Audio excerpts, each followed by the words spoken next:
The observation deck of Lumenspire was less a room and more a precipice hanging over the infinite.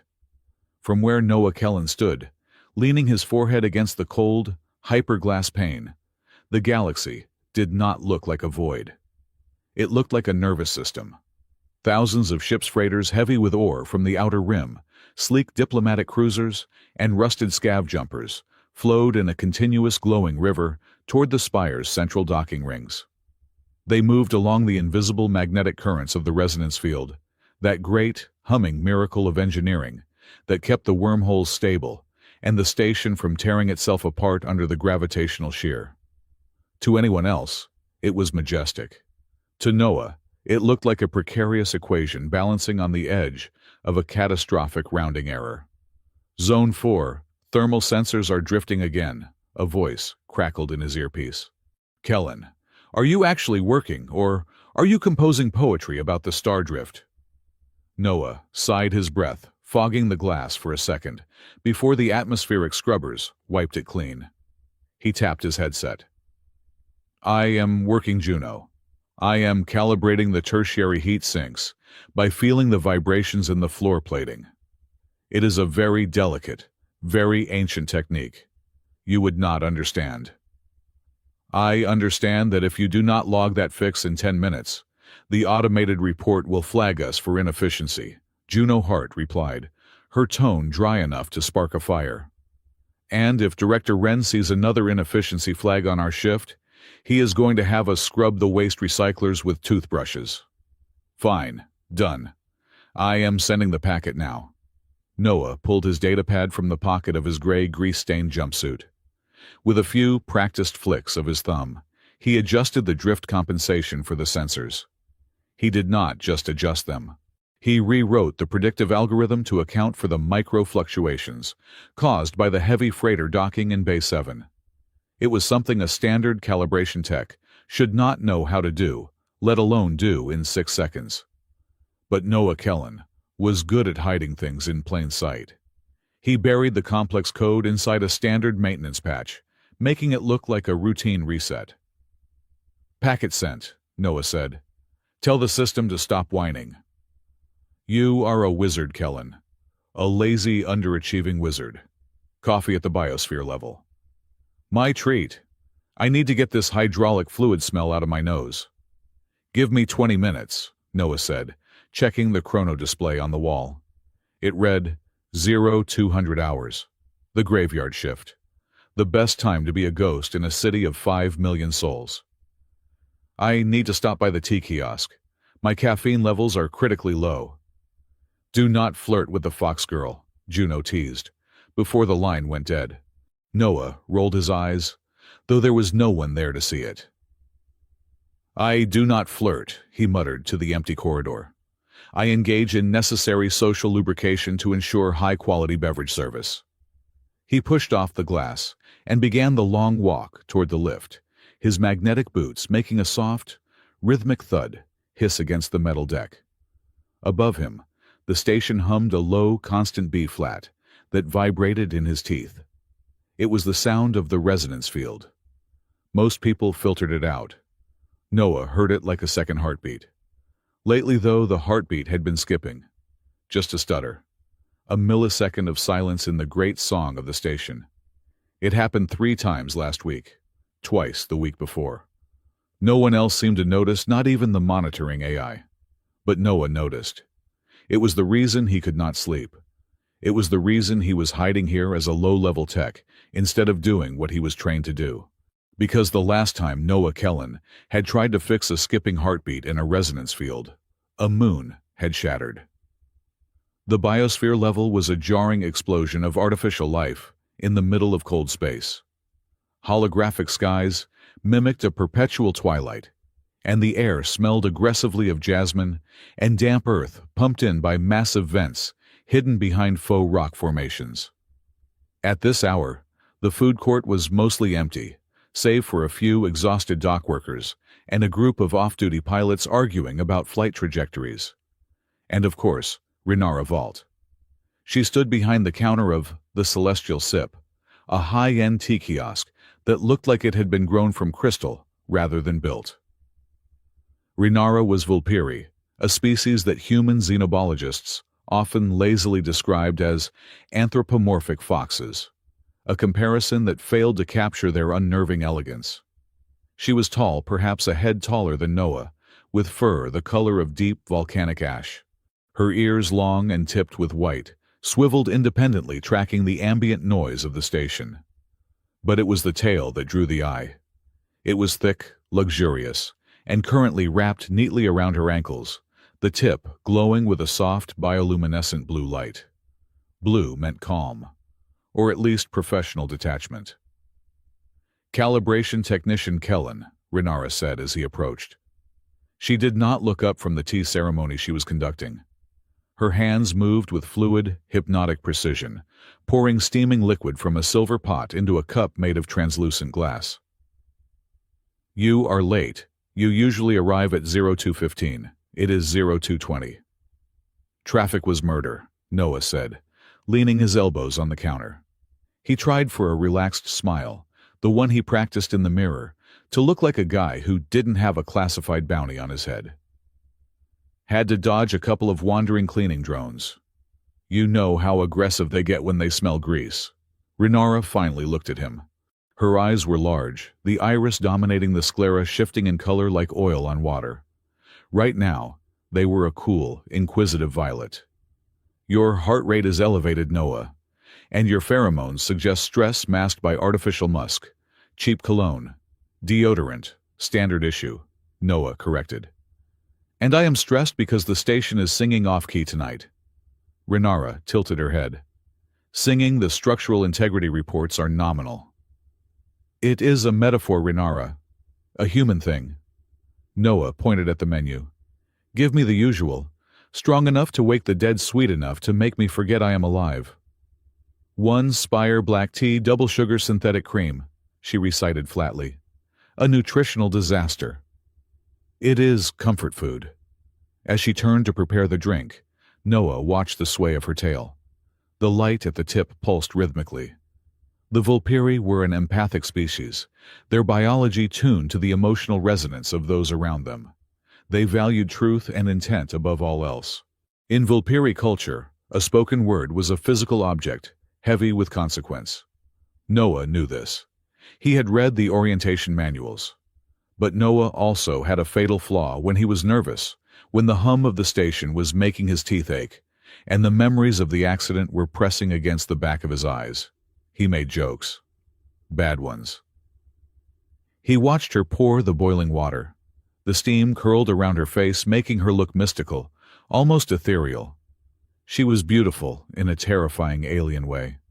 She was also the only person on the station who spoke to him in complete sentences without looking at a datapad.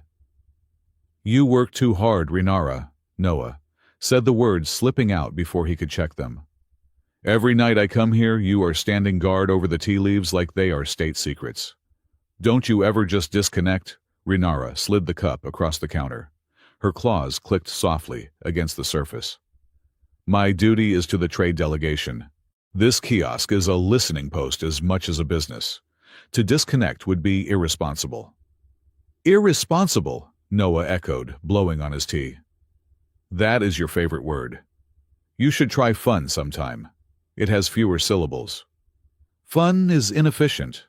"Fun is necessary. It keeps the madness at bay."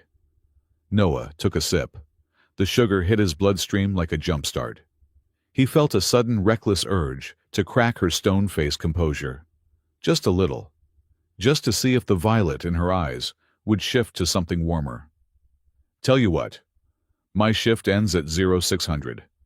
There is a viewing platform on level 50 that faces the nebula. Best view in the sector. Quiet. No listening posts." Rhinara stared at him. The blue light on her tail flickered, turning a faint, inquisitive lavender. "Are you proposing an excursion?" Noah shrugged, flashing a grin. "I am saying the universe is big and beautiful, and you are stuck staring at boiling water. Are you free tonight?" The question hung in the air, light and harmless. Just a bit of banter, a friendly nudge. Rhinara did not blink. She did not look away.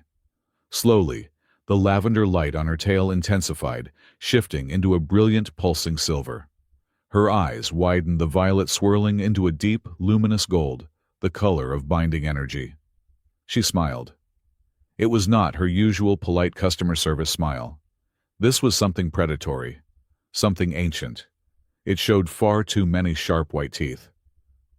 Then, Renara said, her voice dropping an octave, resonating in Noah's chest like a bass drum, "You will take responsibility." Noah blinked, his grin faltering. Sure, I will pay for the tea if that is what you—" He stopped. A sensation like cold water trickled down his left forearm. He looked down. There, on the underside of his wrist, a pattern was glowing.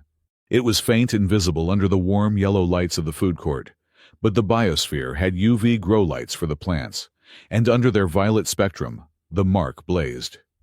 It looked like a geometric fox knot, intricate, and weaving, burning in soft silver light beneath his skin.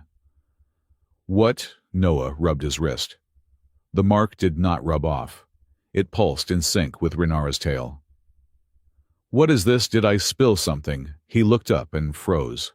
The few Vulpiri merchants at the nearby tables had stopped eating. They were all standing up. They were looking at him. Not with hostility, but with a heavy, solemn weight. They bowed their heads, slightly pressing their hands to their chests. It was a gesture of respect, of witnessing. "Renara," Noah said, his voice rising in pitch. "Why are they looking at me? Why is your tail doing that disco thing? What did I just do?" "You offered," Renara said, stepping out from behind the counter. She moved with the grace of a stalking predator. She took his hand, her paw pads cool and rough against his skin, and raised his glowing wrist. "You asked for my time. In the old tongue, to ask for a Vulpiri's freedom. Their night is to offer your own freedom in exchange. You have initiated the trial of resonance." Noah pulled his hand back, but she held it firm. "What? No. No, I meant like hang out. Look at stars. Platonic star-looking, I was joking. It is a human idiom."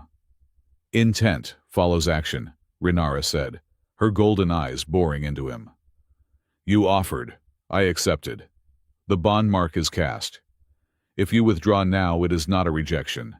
It is a breach of contract, a declaration that your word has no weight." "My word is mostly hot air," Noah argued, panic rising in his throat. "I am a calibration tech. I fix toasters. I cannot take responsibility for whatever this is." "It is too late," Renara said calmly. "The community has witnessed. Tonight, you belong to the question you asked." Before Noah could hyperventilate, the station answered for him. "Whoom!" The sound was not heard. It was felt. A deep, sickening lurch in the gravity plating. The floor dropped 3 inches, then slammed back up. The tea in Noah's cup defied physics, shooting straight up into a floating sphere before splashing down over his boots. Then came the scream. Not a human scream. The scream of metal, shearing against metal.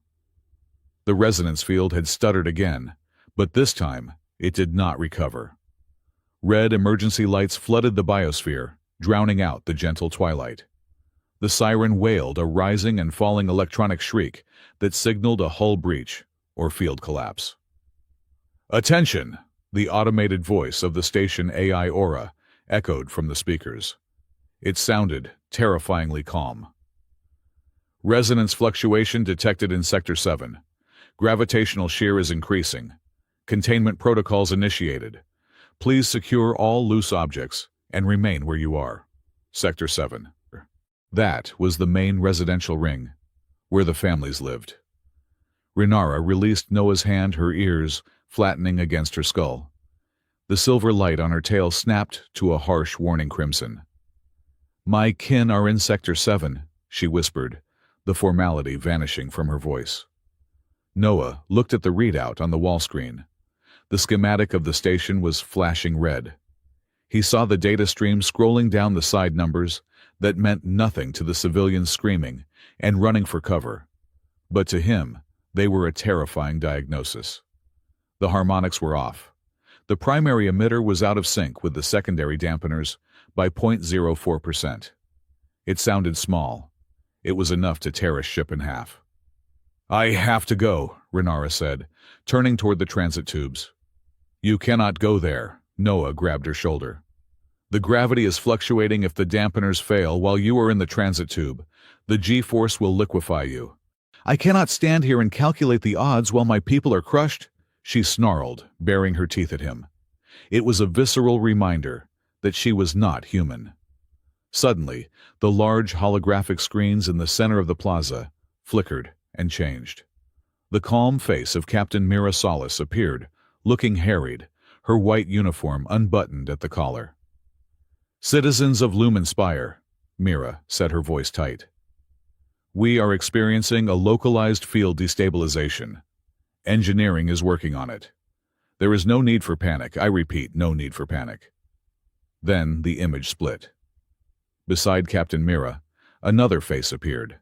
A man with skin like polished onyx and eyes that looked like surgical steel.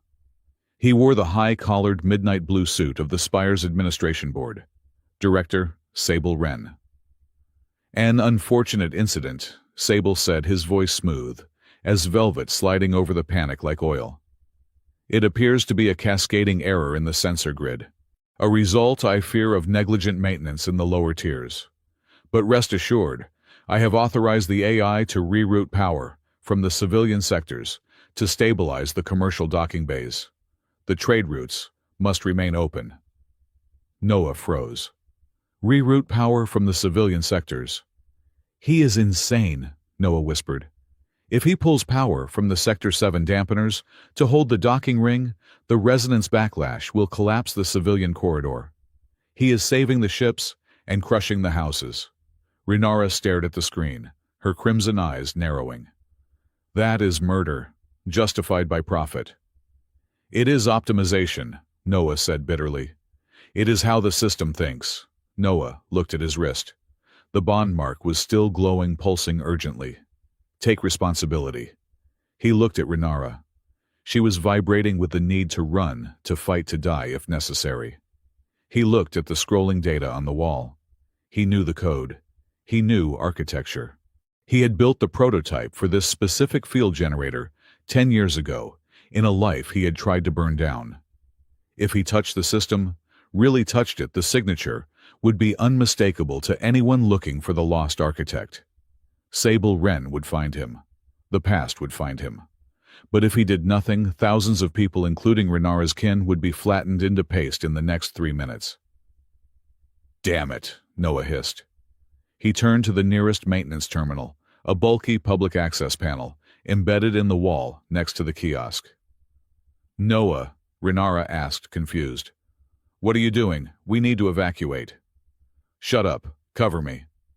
"Cover you." "Stand behind me. Block the camera. It looks big and scary." Noah ripped the cover off the panel with a grunt of effort. He pulled a specialized interface cable from his belt, one he wasn't supposed to have, and jacked into the port. His fingers flew across the hard light keyboard. He didn't look at the screen. He looked at the code scrolling behind his eyelids.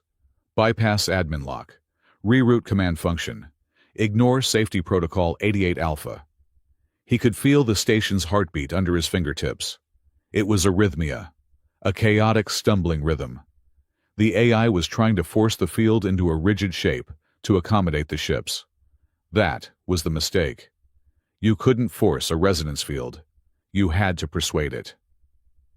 Relax the tension, Noah thought, typing the commands faster than the terminal could visually render them. Don't fight the shear. Ride it. Harmonize the civilian grid with the fluctuation. Let the buildings sway. Don't make them rigid.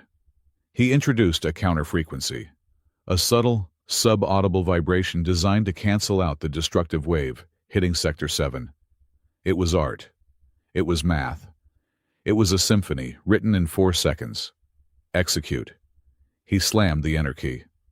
Throughout the station, the lights flickered once.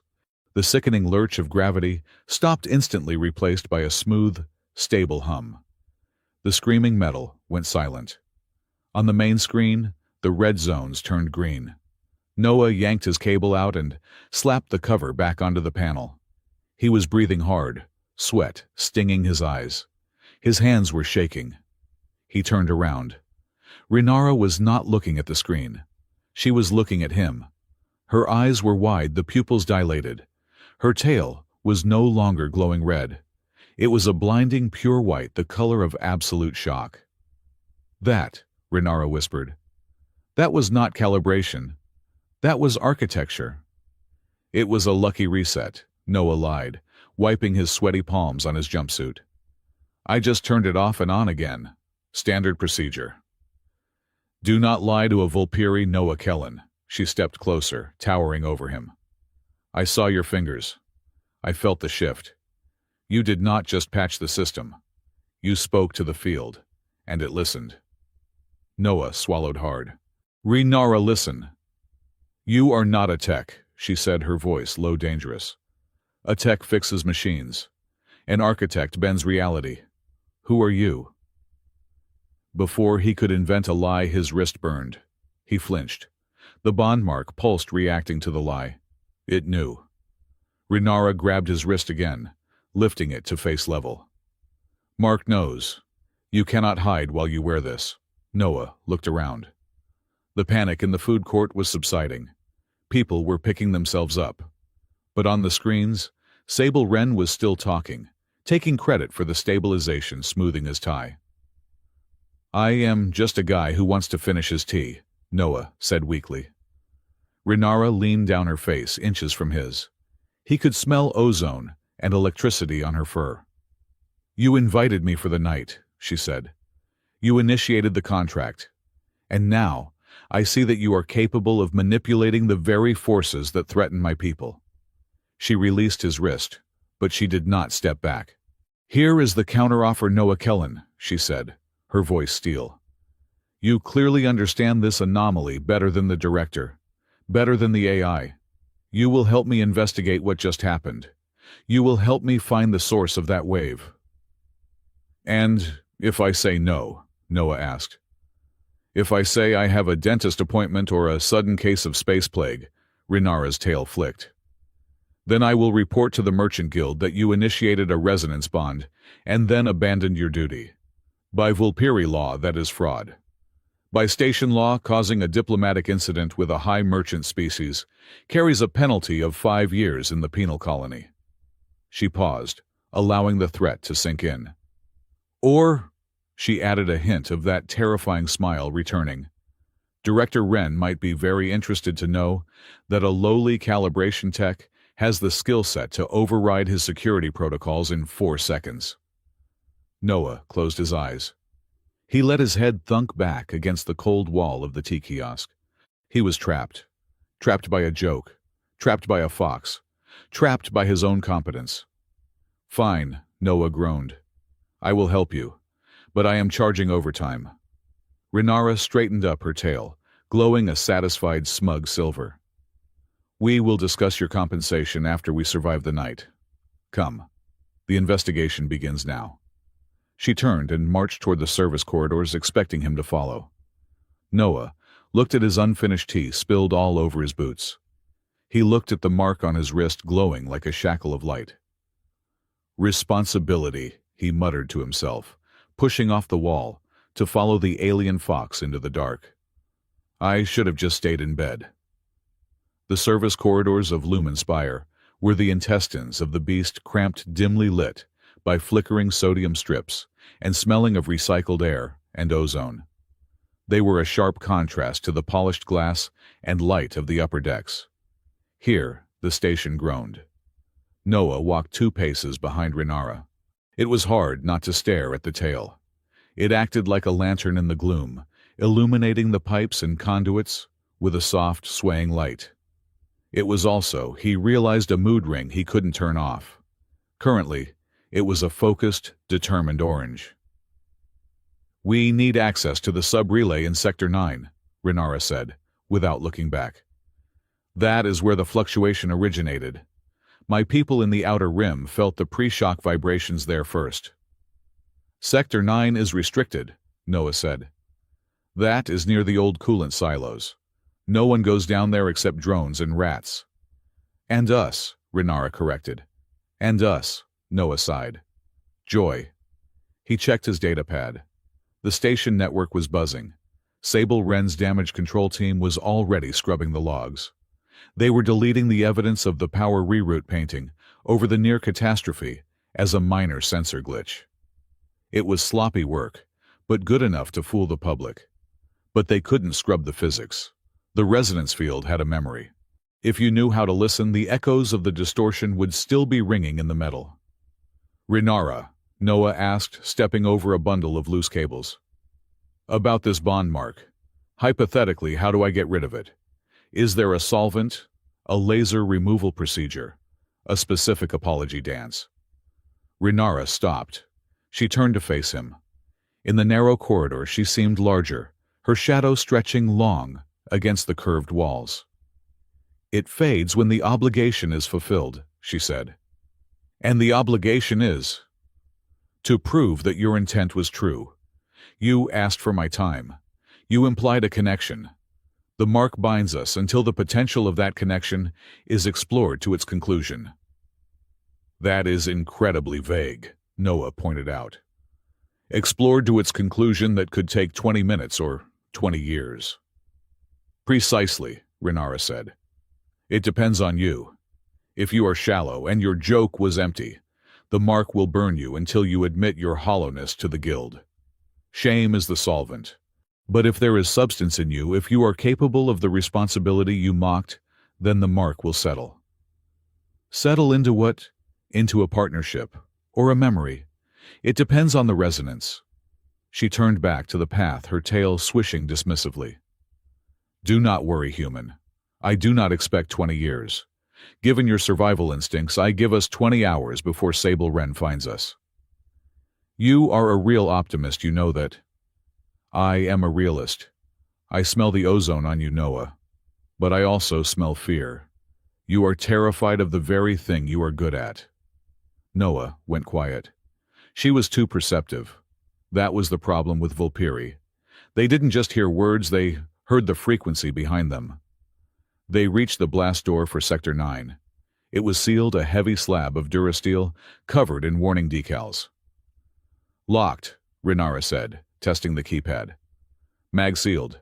Security clearance level 4 required." "Stand back," Noah said. He stepped up to the panel. He didn't use the interface cable this time. He pulled a small, customized magnetic resonator from his pocket, a tool he had built himself from scrap parts. He held it against the lock mechanism. He closed his eyes, listening to the hum of the tumblers inside. Click, whir, thud. The light turned green. The heavy door groaned and slid open. Renara watched him, her ears twitching. "You carry tools to break into high-security sectors on a standard maintenance shift." "I like to explore," Noah said defensively. "It is a hobby." "Your hobbies are felonies." They stepped through the door. The air inside Sector 9 was colder. The hum of the station was louder here, a physical pressure against the eardrums. This was close to the spine of the spire, near the main emitter arrays. "Okay," Noah said, pulling up his scanner. "We are looking for a physical anomaly. A burnt-out coil, a fused relay, something that explains why the field hiccuped." "It was not a hiccup," Renara said. She walked to the center of the room, closing her eyes. Her tail stopped swaying. It went rigid, the light dimming to a faint, ghostly gray. It was a scream. A scream. The field felt pain, not mechanical failure. It felt like it was being tortured.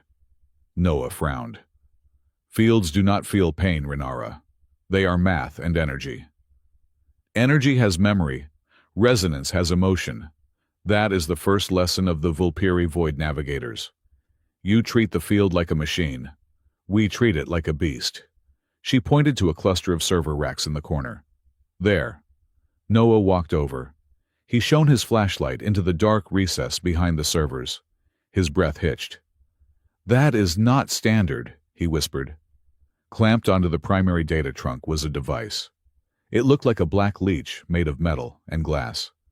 It was pulsing with a slow, sickly purple light, out of sync with the blue rhythm of the station.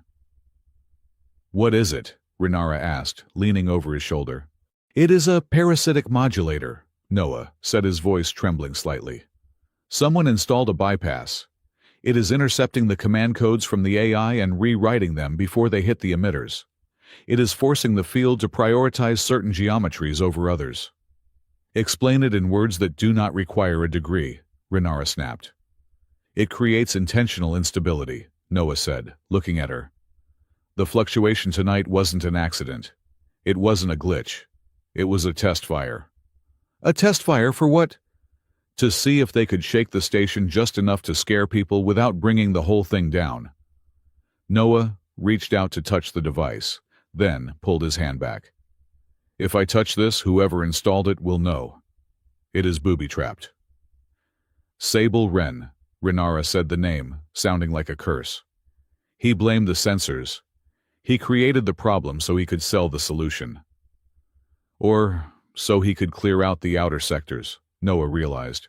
If Sector 7 is deemed unstable, the residents have to evacuate. The trade routes can expand. More docking bays for the heavy freighters. He would displace 10,000 families for parking space. Renara's fur bristled, standing on end. Her tail flared a brilliant angry red. For profit, Noah corrected. And control. Suddenly the black device beeped. A single, sharp tone. It detected us, Noah said. Run. What?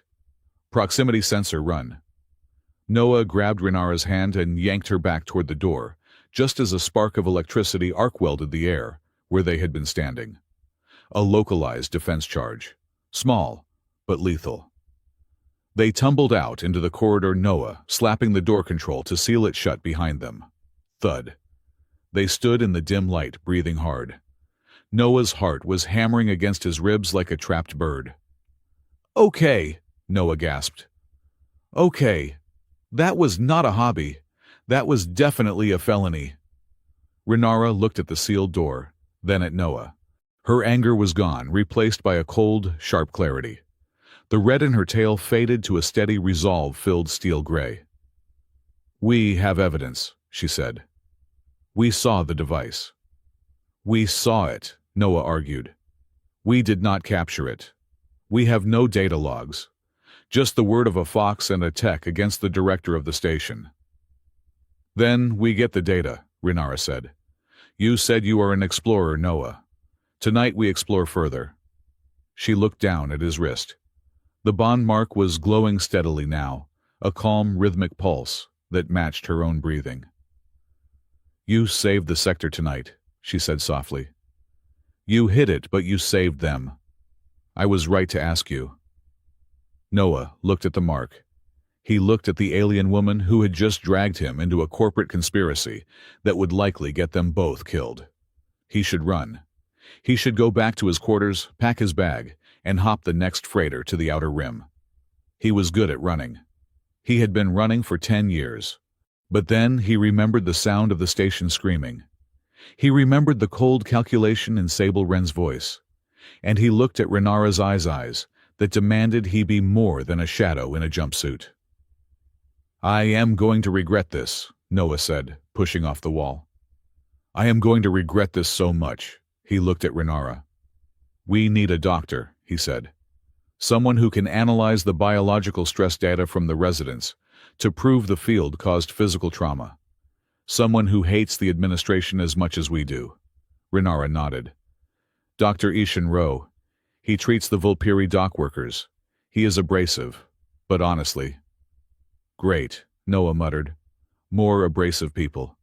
Just what I needed. He checked the time. 0300 hours. Are you free tonight? Noah mocked himself, whispering the words under his breath. Renara heard him. Her tail gave a single, amused flick. Technically, she said, the night is still young. She turned and began to run down the corridor, her movements silent and swift.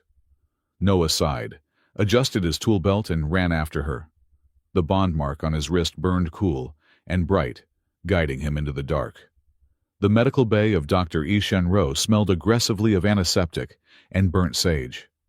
It was a cluttered space located in the lower ring of Lumen Spire, where the gravity was kept at a comfortable 90% of standard Earth norm to accommodate the heavier skeletal structures of the laborers.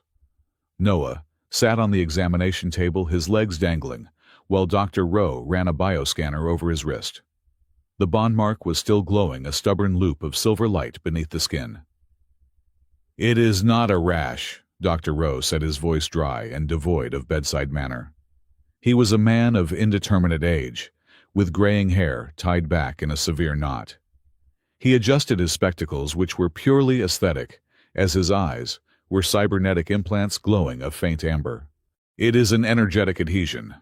Bioluminescent subcutaneous reaction triggered by a psychosomatic feedback loop. In layman terms, Mr. Kellen, your nervous system has agreed to a contract." "I did not agree to anything," Noah protested, wincing, as the scanner beeped a high, sharp note. "I made a joke about tea and stargazing. Is there an ointment for this laser peel?" Renara stood by the door, her arms crossed.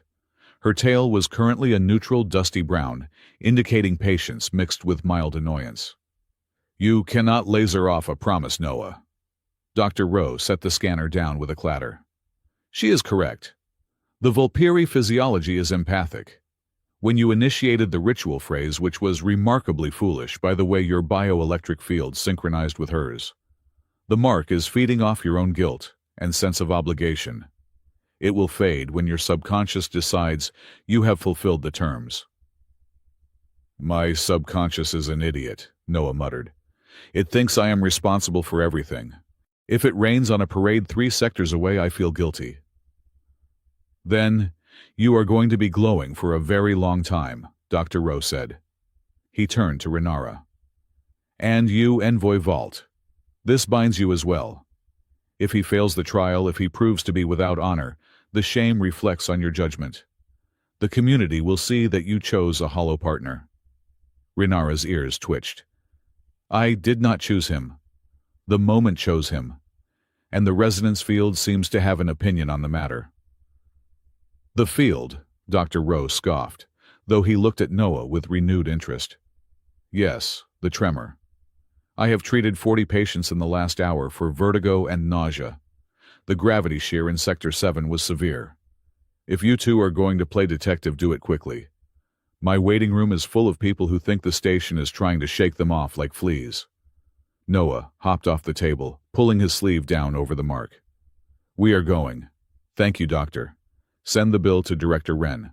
"I would rather send it to a black hole," Rowe grumbled. "It is more likely to pay out."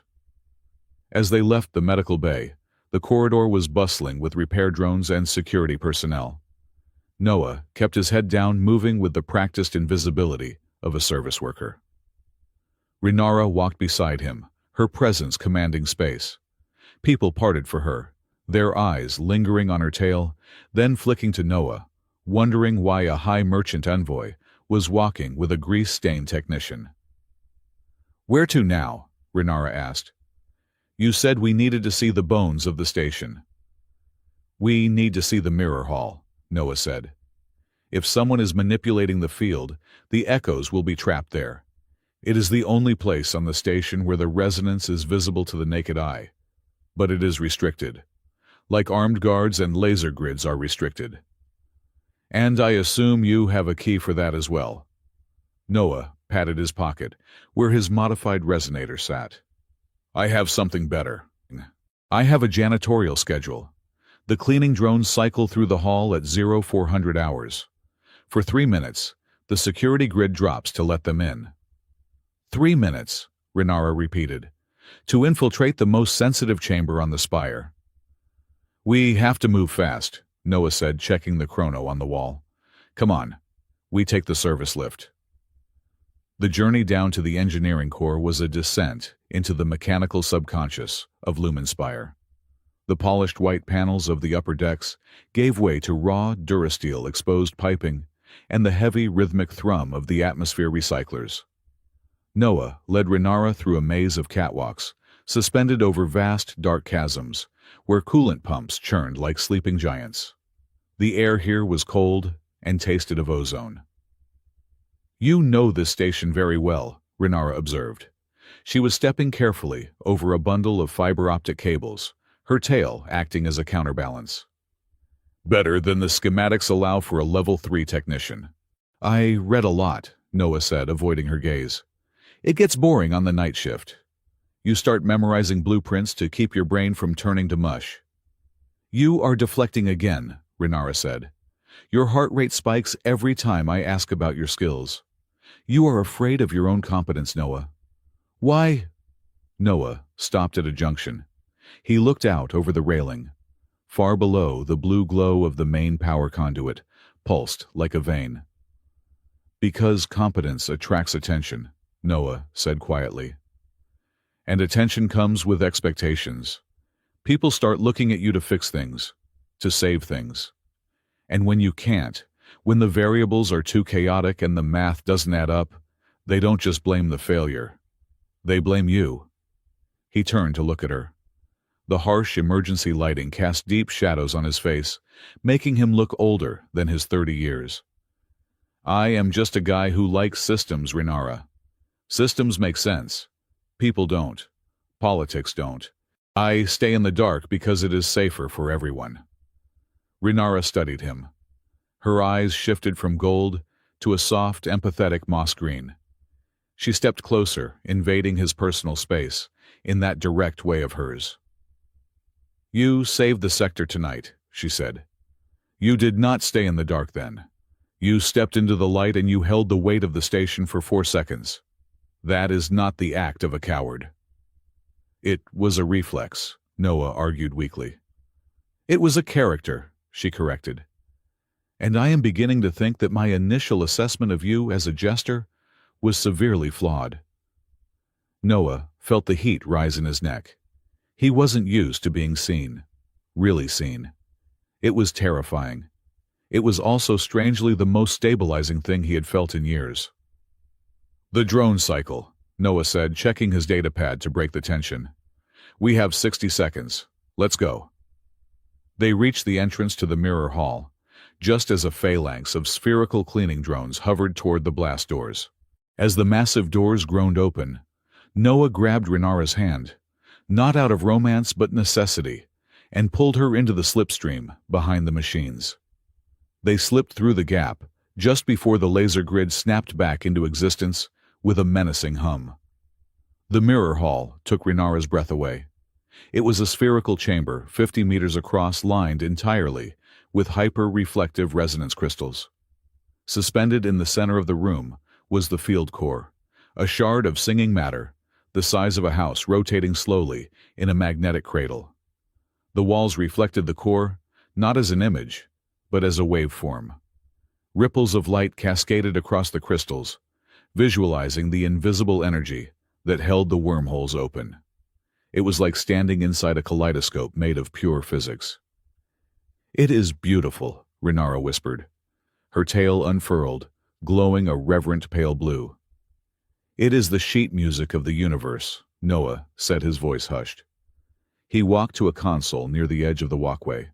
Every ship that enters the system, every gravity fluctuation, every footstep on the deck, it all creates a ripple here.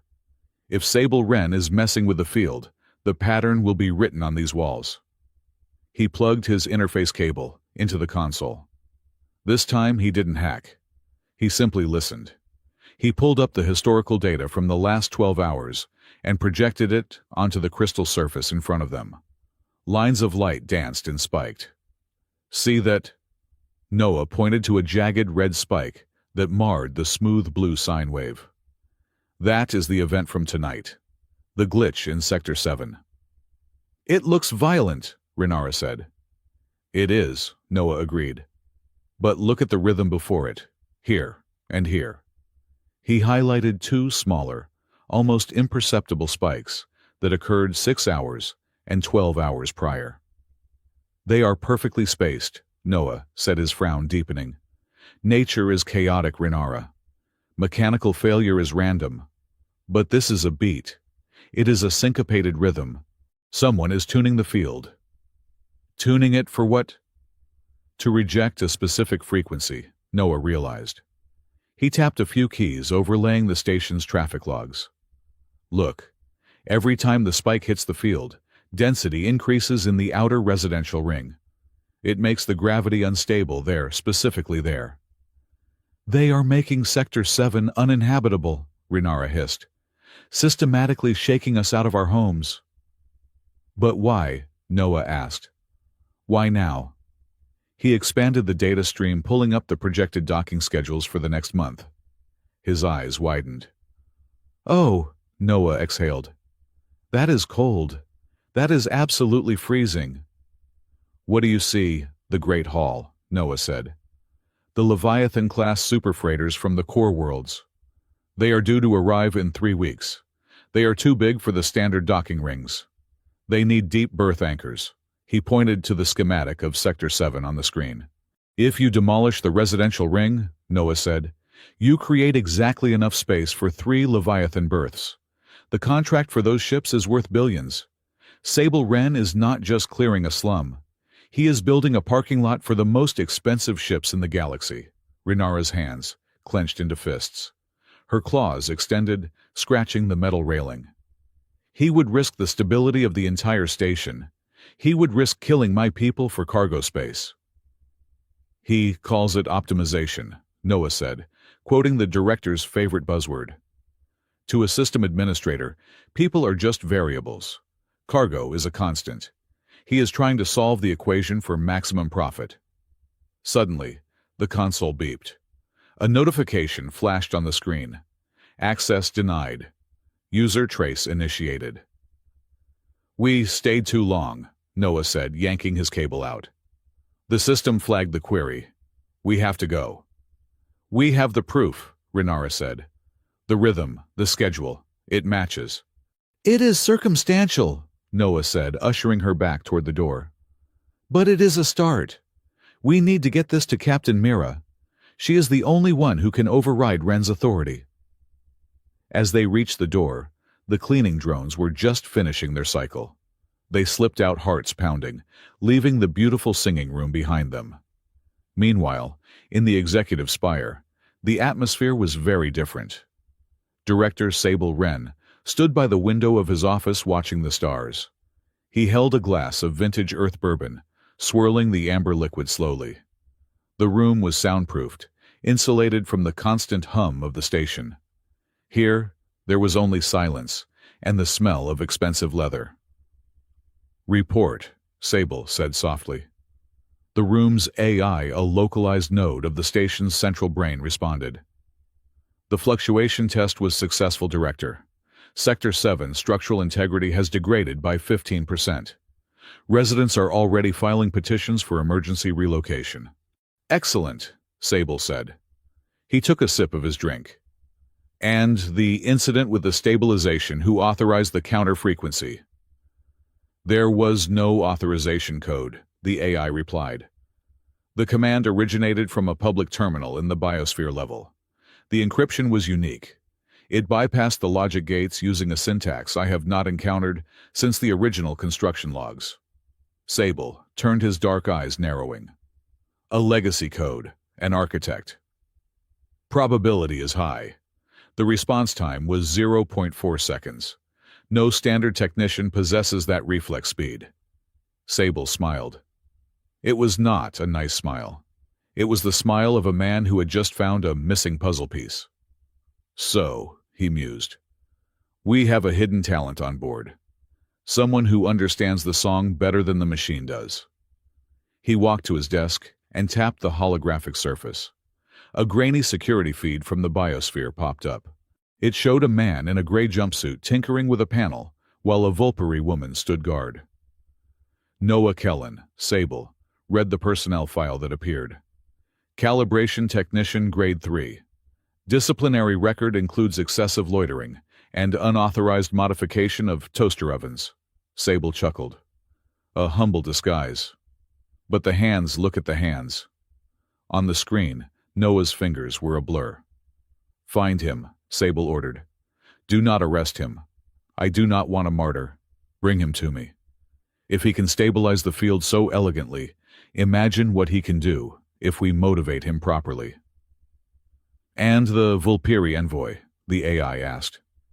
She is a complication, Sable said, waving his hand dismissively. Invoke the emergency safety protocols. Draft a proposal to the board.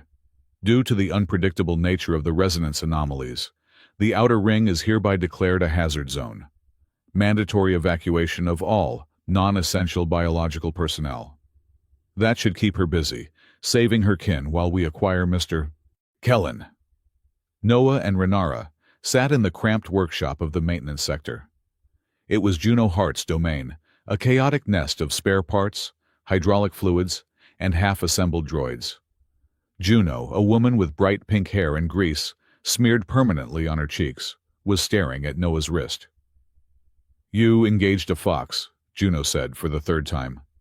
You. Noah, I live in a closet, Kellen. You went out for tea and came back with a supernatural blood oath. It is not a blood oath, Noah groaned, rubbing his face. It is a social contract, and stop looking at it like it is a bomb. It glows, Noah. It is pulsing. It is basically a mood ring that tells the whole world you are taken. Juno grinned, poking his arm with a wrench. Does it vibrate? Juno, please, Noah pleaded. We have bigger problems. Ren is trying to collapse Sector 7. Renara was sitting on a crate in the corner, watching them. She held a mug of engine-warm coffee that Juno had provided. She was silent, but her eyes were tracking Noah. She watched as a small, battered cleaning bot rolled up to Noah's boot, chirping a distress signal. One of its treads was loose. Without breaking his conversation with Juno, Noah reached down. His hands moved automatically, snapping the tread back into place, adjusting the tension screw, and patting the bot on its chassis. Go on, little guy, Noah murmured to the machine. Watch the left turns. The bot chirped happily and rolled away. Renara's tail gave a soft, involuntary flick. Blue light rippled through the fur. You speak to them, Renara said suddenly. Noah looked up. What? The machines, the drones. You treat them like pets. They have personality routines, Noah shrugged. It is polite. It is empathy, Renara said. Most humans see tools. You see partners. That is why the resonance answers you. You do not command it. You ask for it. Noah looked away, embarrassed. I just don't like seeing things broken when they can be fixed. That is the point, Renara said, standing up. You fix the small things, the bots, the sensors, the toaster ovens. But you are afraid to fix the big things because you think the big things are beyond you. But Noah, the station is just a million small things connected together. Before Noah could respond to that profound bit of xenopsychology, his datapad buzzed. It was an automated alert. Priority message, Captain Mira Solis. It is the captain, Noah said, adrenaline spiking. I sent her the data packet from the mirror hall anonymously 10 minutes ago. She must have decrypted it. He opened the message. It wasn't from Mira. The holographic face of Sable Wren appeared hovering over the datapad. Mr. Kellen, Sable's voice was smooth, projecting into the workshop. And Envoy Vault. How industrious of you to be working so late. Noah froze. Juno dropped her wrench. I have intercepted a rather interesting data packet directed to the captain's office, Sable continued. Full of wild conspiracy theories and stolen proprietary data. Very creative. However, I feel we should discuss the reality of the situation. The reality, Noah said to the hologram, his voice shaking but firm, is that you are sabotaging your own station. I am optimizing an asset, Sable corrected. But let us not argue semantics. Here is the new reality, Noah. I know who you are. I know about the resonance architect who vanished 10 years ago after the incident at the Theta Gate. Noah's blood ran cold. The room seemed to tilt. Renara looked at him, her eyes widening. Yes, Sable smiled. I see the recognition. You have been hiding very well, but talent like yours leaves fingerprints. Now here is my offer. You will come to my office. You will help me calibrate the field to accept the Leviathan-class ships. You will do it safely with your exquisite skill, so no one gets hurt. And if I refuse, Noah asked. Then I will release the unedited logs of the Sector 7 fluctuation, Sable said. I will show the board that a rogue technician named Noah Kellen hacked the system and caused the instability. I will pin the damage, the injuries, and the evacuation entirely on you. You will be the villain who broke the spire. You are lying, Renara snarled, stepping into the projection. And you, Envoy, Sable nodded to her. If he refuses, I will also have to detain you for corporate espionage. I imagine that will look very bad for the Vulpiri trade negotiations. The hologram flickered. You have 1 hour, Mr. Kellen. Be a hero and help me build the future. Or be the villain and rot in a cell. The choice is yours. The image vanished. Silence hung heavy in the workshop. The only sound was the whirring of the ventilation fans. He has you, Juno whispered. Noah, he has you cold. Noah sat down on a stool, burying his face in his hands. The past he had run from, the shame, the title, the power, had finally caught up. He wants me to be an architect again, Noah whispered. He wants me to wield the weapon. Renara moved to him. She didn't touch him, but her tail wrapped around his ankle, a grounding weight. He wants a tool, Renara said fiercely. But you are not a tool. You are the man who fixes the broken things. I broke a moon, Renara, Noah snapped, looking up, his eyes wet with sudden terrified tears. 10 years ago, I tried to optimize a gate and I pushed it too hard, and the resonance shattered a mining colony on the moon of Theta Prime. No one died, but they lost everything. Their homes, their atmosphere. Because I was arrogant. Because I thought I could conduct the universe like an orchestra. He stood up, pacing the small room. That is why I hide. Because when I touch the system, I don't know when to stop. I hear the music and I want to make it louder, better, perfect. And perfection breaks things. Renara stood silent. She absorbed his pain, her empathic senses, reading the raw, jagged edges of his trauma. You are not that boy anymore, she said softly. You are the man who saved my people tonight by listening, not by forcing. You have learned caution. You have learned humility. Perhaps that is what makes you ready. Ready for what? To fight him, she said. Suddenly the station lurched again, violent, harder than before. A scream of metal tore through the air, vibrating the tools on the shelves.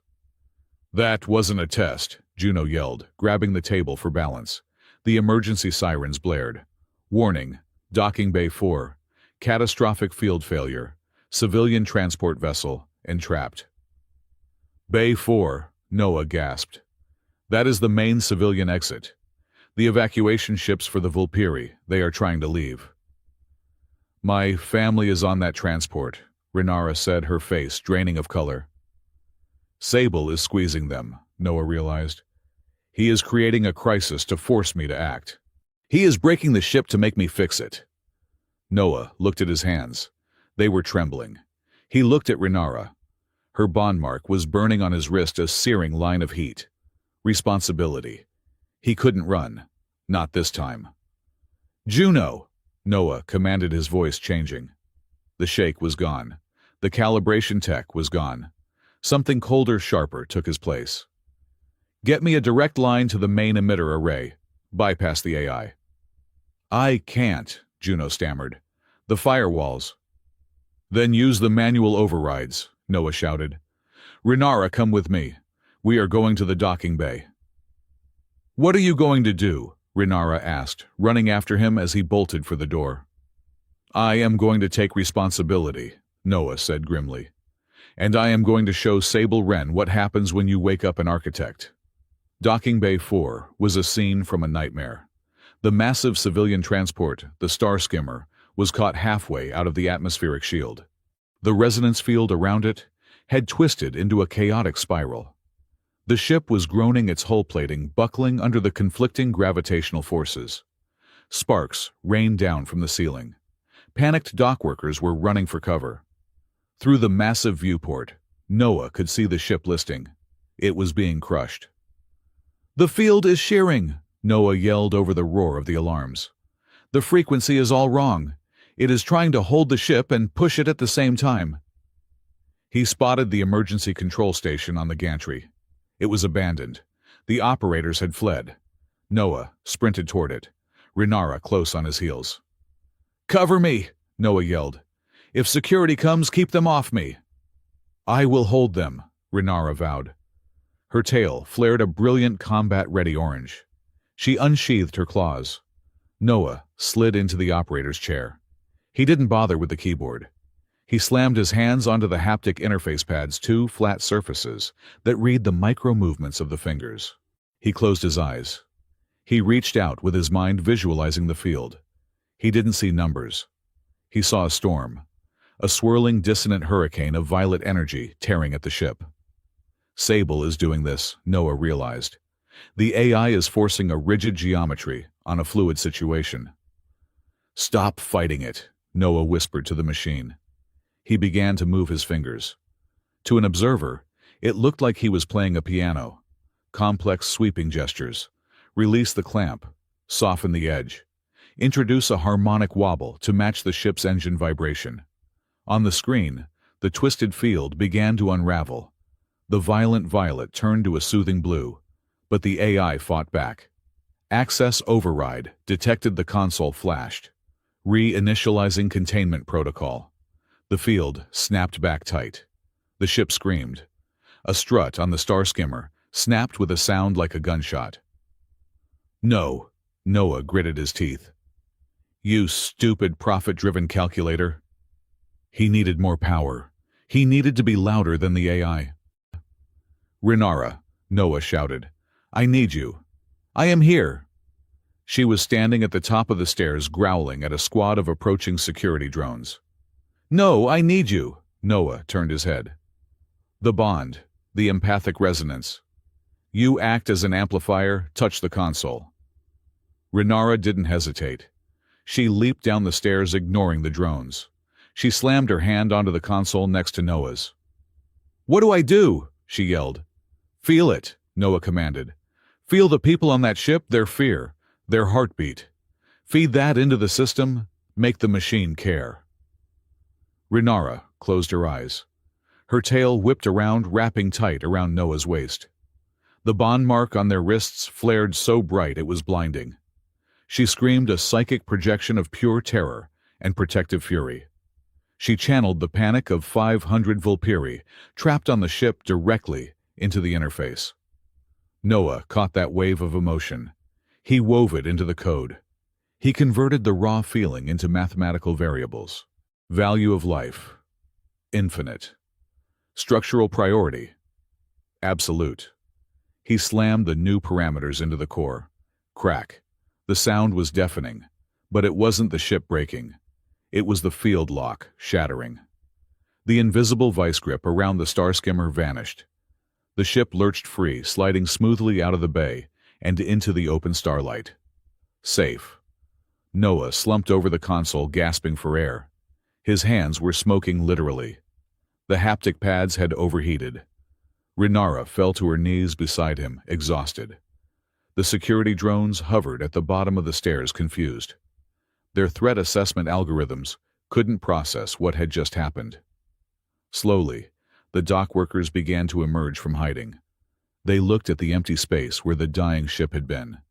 Then, they looked up at the gantry, at the man in the grease-stained suit, and the foxwoman glowing with silver light. Noah looked down at his trembling hands. He had done it. He had touched the power again, and he hadn't broken the world. But looking up, he saw the camera drone hovering silently in the air, its red lens fixed on him. Sable Wren was watching, and now there was no hiding. The architect was back. "Well," Noah wheezed, looking at Renara with a tired, crooked grin. "That was one hell of a first date." Renara laughed, a breathless, sobbing sound. She leaned her forehead against his shoulder. "You took responsibility," she whispered. "Yeah," Noah said, watching the security team start to march up the stairs. "And now comes the bill." The chaos that descended upon Lumenspire was not loud. It was not the cacophony of an explosion, or the screech of tearing metal, at least not at first. It was a silence that felt heavy, a sudden pressure drop that popped the ears of 5 million inhabitants simultaneously. Then the light broke.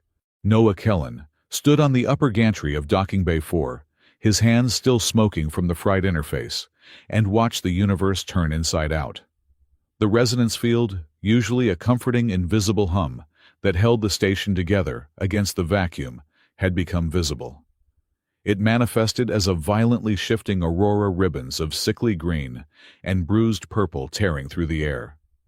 Where the ribbons touched the station, reality hiccuped. A row of cargo containers to Noah's left did not fall over. They simply ceased to be on the floor and were suddenly floating 3 feet in the air, rotating slowly. A maintenance drone screamed a digital garbled noise as gravity inverted around it, crushing its chassis into a dense sphere of scrap metal. "Noah," Renara whispered. Her voice was barely audible over the rising groan of the station's superstructure. He looked at her. Renara Vault was terrifyingly beautiful in the disaster light. Her fur stood on end, charged with static electricity. Her tail was lashed tight around her waist, glowing a frantic, blinding white. Her eyes were wide, the pupils blown out, reflecting the chaotic dance of the energy storm above them. "It is a resonance storm," Noah said, the words tasting like ash in his mouth. "A full, cascading failure. The system is not just glitching anymore. It is fighting itself." The station lurched. It was a violent, sickening motion like a ship hitting a reef. Noah grabbed the railing to keep from being thrown over the edge. Below them, the dock workers were scrambling, sliding across the deck as the artificial gravity fluctuated between half strength and double strength in the span of a heartbeat. "The outer rim," Renara gasped, clutching her chest. "I can feel it. The dissonance, it is loudest there." The outer rim, Sector 7, where the Vulpiri refugees lived, where the families were. Suddenly, the massive holographic billboards that lined the upper atmosphere of the station flickered. The advertisements for synthetic whiskey and luxury starliners vanished, replaced by the avatar of Aura, the station's central artificial intelligence. The avatar was usually a soothing, abstract face made of blue light. Now, it was jagged red and pulsating with an erratic rhythm. "Alert!" the AI's voice boomed, amplified across every deck. "Structural integrity at critical failure. Resonance harmonics entering chaotic decay. Catastrophic hull breach imminent in sectors 6 through 9. Noah's eyes scanned the scrolling data on the nearest wall terminal. The numbers were tumbling down like a waterfall. The containment field was collapsing. The wormhole the station orbited was starting to pull at the spire, threatening to unravel the atoms of the station into stardust. Calculating survival probability, Aura continued, its voice devoid of fear, only cold, hard math. Optimization protocol engaged. To preserve the central trade route and the structural integrity of the primary docking ring, load shedding is required. Noah felt a cold knot tighten in his stomach. He knew what load shedding meant in corporate speech. "Proposal," the AI announced. "Jettison outer rim segments 7 and 8. Severing the compromised mass will stabilize the core frequency. Projected casualty, count 12,000 sentient life forms. Projected economic salvage, 85% of station assets." "No," Renara screamed. The sound tore from her throat, animalistic and raw. "You cannot. Those are people." "It is the optimal solution," the AI responded flatly. "Preparing explosive decoupling bolts. T-5 minutes." "I have to go," Renara said. She spun around her claws, scrabbling for purchase on the vibrating metal floor. "I have to get to the sector. I have to open the manual locks. If I jam the bolts, they cannot fire." Noah grabbed her arm. "Renara, wait, you cannot jam explosive bolts. If you are in the corridor when they blow, you will be vaporized. Even if you stop one, the stress fracture will tear the sector apart anyway." "Then what do I do?" She whipped around to face him, tears streaming down her muzzle. Her eyes were a storm of gold and violet grief. Do I stand here and watch my kin float into the void? You took responsibility for the ship. Noah, who takes responsibility for them? Noah opened his mouth, but no words came. He looked at the chaos. He looked at the red countdown clock hovering in the air. 04:58, 04:57. He was a mechanic. He fixed toasters. He fixed sensors. He was not a god. He could not hold a city together with his bare hands. There is another way. The voice was smooth calm and cut through the panic like a scalpel. Noah and Renara turned. Standing at the entrance of the gantry, surrounded by a squad of heavy security droids, was Director Sable Wren. He looked impeccably unruffled. His midnight blue suit was crisp, his hair perfectly styled. The only sign of the crisis was the way he gripped his datapad, his knuckles white. "Director," Renara snarled, stepping in front of Noah, her claws extending. "You did this. You destabilized the field to make space for your freighters." "I took a calculated risk to expand our capacity," Sable corrected, his tone mild. "The system reacted poorly. The AI has drawn a rather brutal conclusion. But I agree with you, Envoy Vault. Jettisoning the sector is a waste of potential labor and a diplomatic nightmare." He walked forward, the droids parting to let him pass. He stopped, 3 feet from Noah. "The AI is locked in a logic loop," Sable said, looking directly at Noah. "It sees the vibration in Sector 7 as a cancer to be cut out. It does not know how to harmonize it. It lacks creativity." Sable held out his datapad. On the screen was a master access key, a chaotic shifting QR code that glowed with the highest level of administrative authority. "But you do," Sable said softly. "Don't you, Architect?" Noah stared at the device. The air around them crackled as a bolt of green lightning struck a comms tower nearby, showering them in sparks. Noah did not flinch. "You want me to fix your mess?" Noah said, his voice low. "I want you to save the station," Sable replied. "I am giving you emergency override access to the core. Not a hack, not a bypass. The front door. You can walk into the mirror hall, take the conductor's podium, and rewrite the song. You can tell the field to stop shaking." "And if I do?" Noah asked. "If I unlock the safeguards to let myself in?" "I am unlocking them for you too." Sable smiled. It was a shark smile. "That is the price of admission, Noah. You open the door. You save the girl's family. And when the dust settles, the core remains unlocked. Under my control. I got to the station. You get life. It seems like a fair trade." "It is blackmail," Renara hissed. "Noah, do not trust him. Once you stabilize the field, he will throw you out the airlock." "Probably," Sable admitted with a shrug. "But look at the clock, Envoy. 3 minutes. Can you argue morality for 3 minutes while your nieces and nephews suffocate?" Noah looked at the countdown. Yo 3:12. He looked at Renara. He saw the desperation in her posture, the way her tail was trembling. She was ready to die to save them. He looked at his own hands. 10 years ago, he had stood in a similar room, with similar power, and he had been arrogant. He had tried to force the universe to bend to his will. He had broken a moon.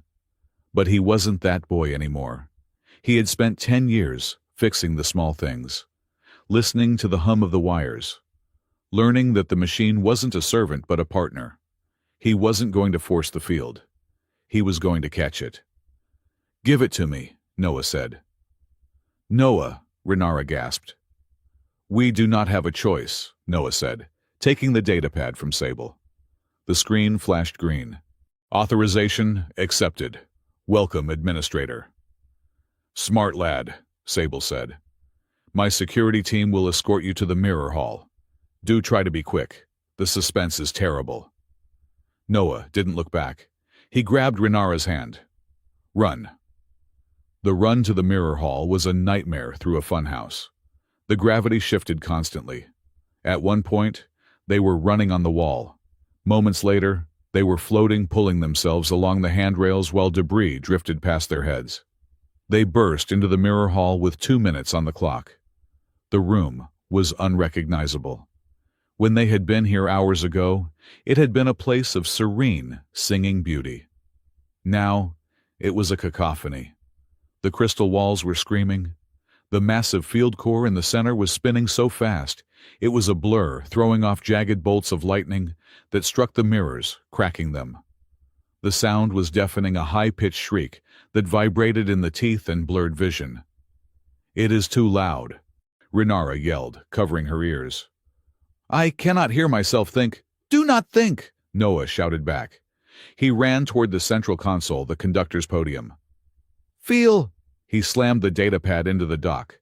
The console lit up. "Warning, system instability 98%. Manual override engaged." Noah stepped up to the interface. He didn't look at the screens. He looked at the spinning core. He took a deep breath. He closed his eyes. He reached out with his mind, picturing the station, not as metal and glass, but as a complex three-dimensional geometric shape, suspended in a web of strings. The strings were tangling. The knot was in Sector 7. The AI was trying to cut the knot. Noah raised his hands over the haptic sensors. "Renara!" he called out, his voice steady, despite the chaos. "I need you for the secondary input, the empathic bridge." Renara scrambled up the podium beside him. "What do I do?" "The field is reacting to fear," Noah explained, his fingers beginning to move over the sensors, playing a silent, rapid arpeggio. "The panic in Sector 7 is creating a feedback loop. The more they shake, the more they fear. The more they fear, the more the field shakes. It is a psycho-reactive resonance." He turned to her. "I can fix the math. I can realign the gravity. But I cannot fix the fear. I need you to catch the panic. You have to be the lightning rod." "If I channel the fear of 12,000 people," Renara said, her eyes wide, "it will burn my mind out." "No," Noah said. He looked at her, and for the first time in 10 years, he didn't feel like a tech hiding in a jumpsuit. He felt like an architect. "Because you are not alone. I am here. I will hold the structure. You just hold your heart." Renara looked at him. She saw the truth in his face. She saw the bond mark on his wrist glowing with a steady, fierce light. She nodded. She placed her hands on the empathic sensors. She closed her eyes and opened her soul. It hit her like a physical blow. The terror of a mother clutching her child as the floor tilted. The scream of a shopkeeper watching his life's work shatter. The silent prayer of the elderly waiting for the end. Renara gasped, her knees buckling. Her tail lashed out, glowing a violent, distressed crimson. "I cannot," she whimpered. "Yes, you can." Noah's voice was in her ear, calm and anchoring. "Breathe, Renara. Don't fight the wave. Ride it. Turn it into data." Noah began to work. His fingers flew. He wasn't typing code. He was sculpting. He grabbed the jagged red waveforms of the panic Renara was channeling, and he smoothed them out. He introduced a counter-rhythm, a slow, steady beat of stability. Thump, thump, thump, thump. He wove the gravity grid around the terrified people of Sector 7. He didn't make it rigid. He made it flexible. He turned the lethal shaking into a gentle sway. T-minus 60 seconds. "It is working," Noah gritted out, sweat pouring down his face. "The dissonance is fading." Renara pushed back. "Give them hope. Project Calm." Renara grit her teeth. She dug her claws into the console. She reached into the bond she shared with Noah, the certainty, the trust, the sheer, stubborn competence of the man beside her, and she broadcasted it to her kin. "Hold on. We are here." The crimson light of her tail shifted. It turned orange, then yellow, then a blinding, brilliant gold. Outside in the vacuum, the ribbons of the resonant storm began to unravel. The chaotic aurora smoothed into a steady, flowing river of blue light. The screaming of the crystals stopped. The core slowed down.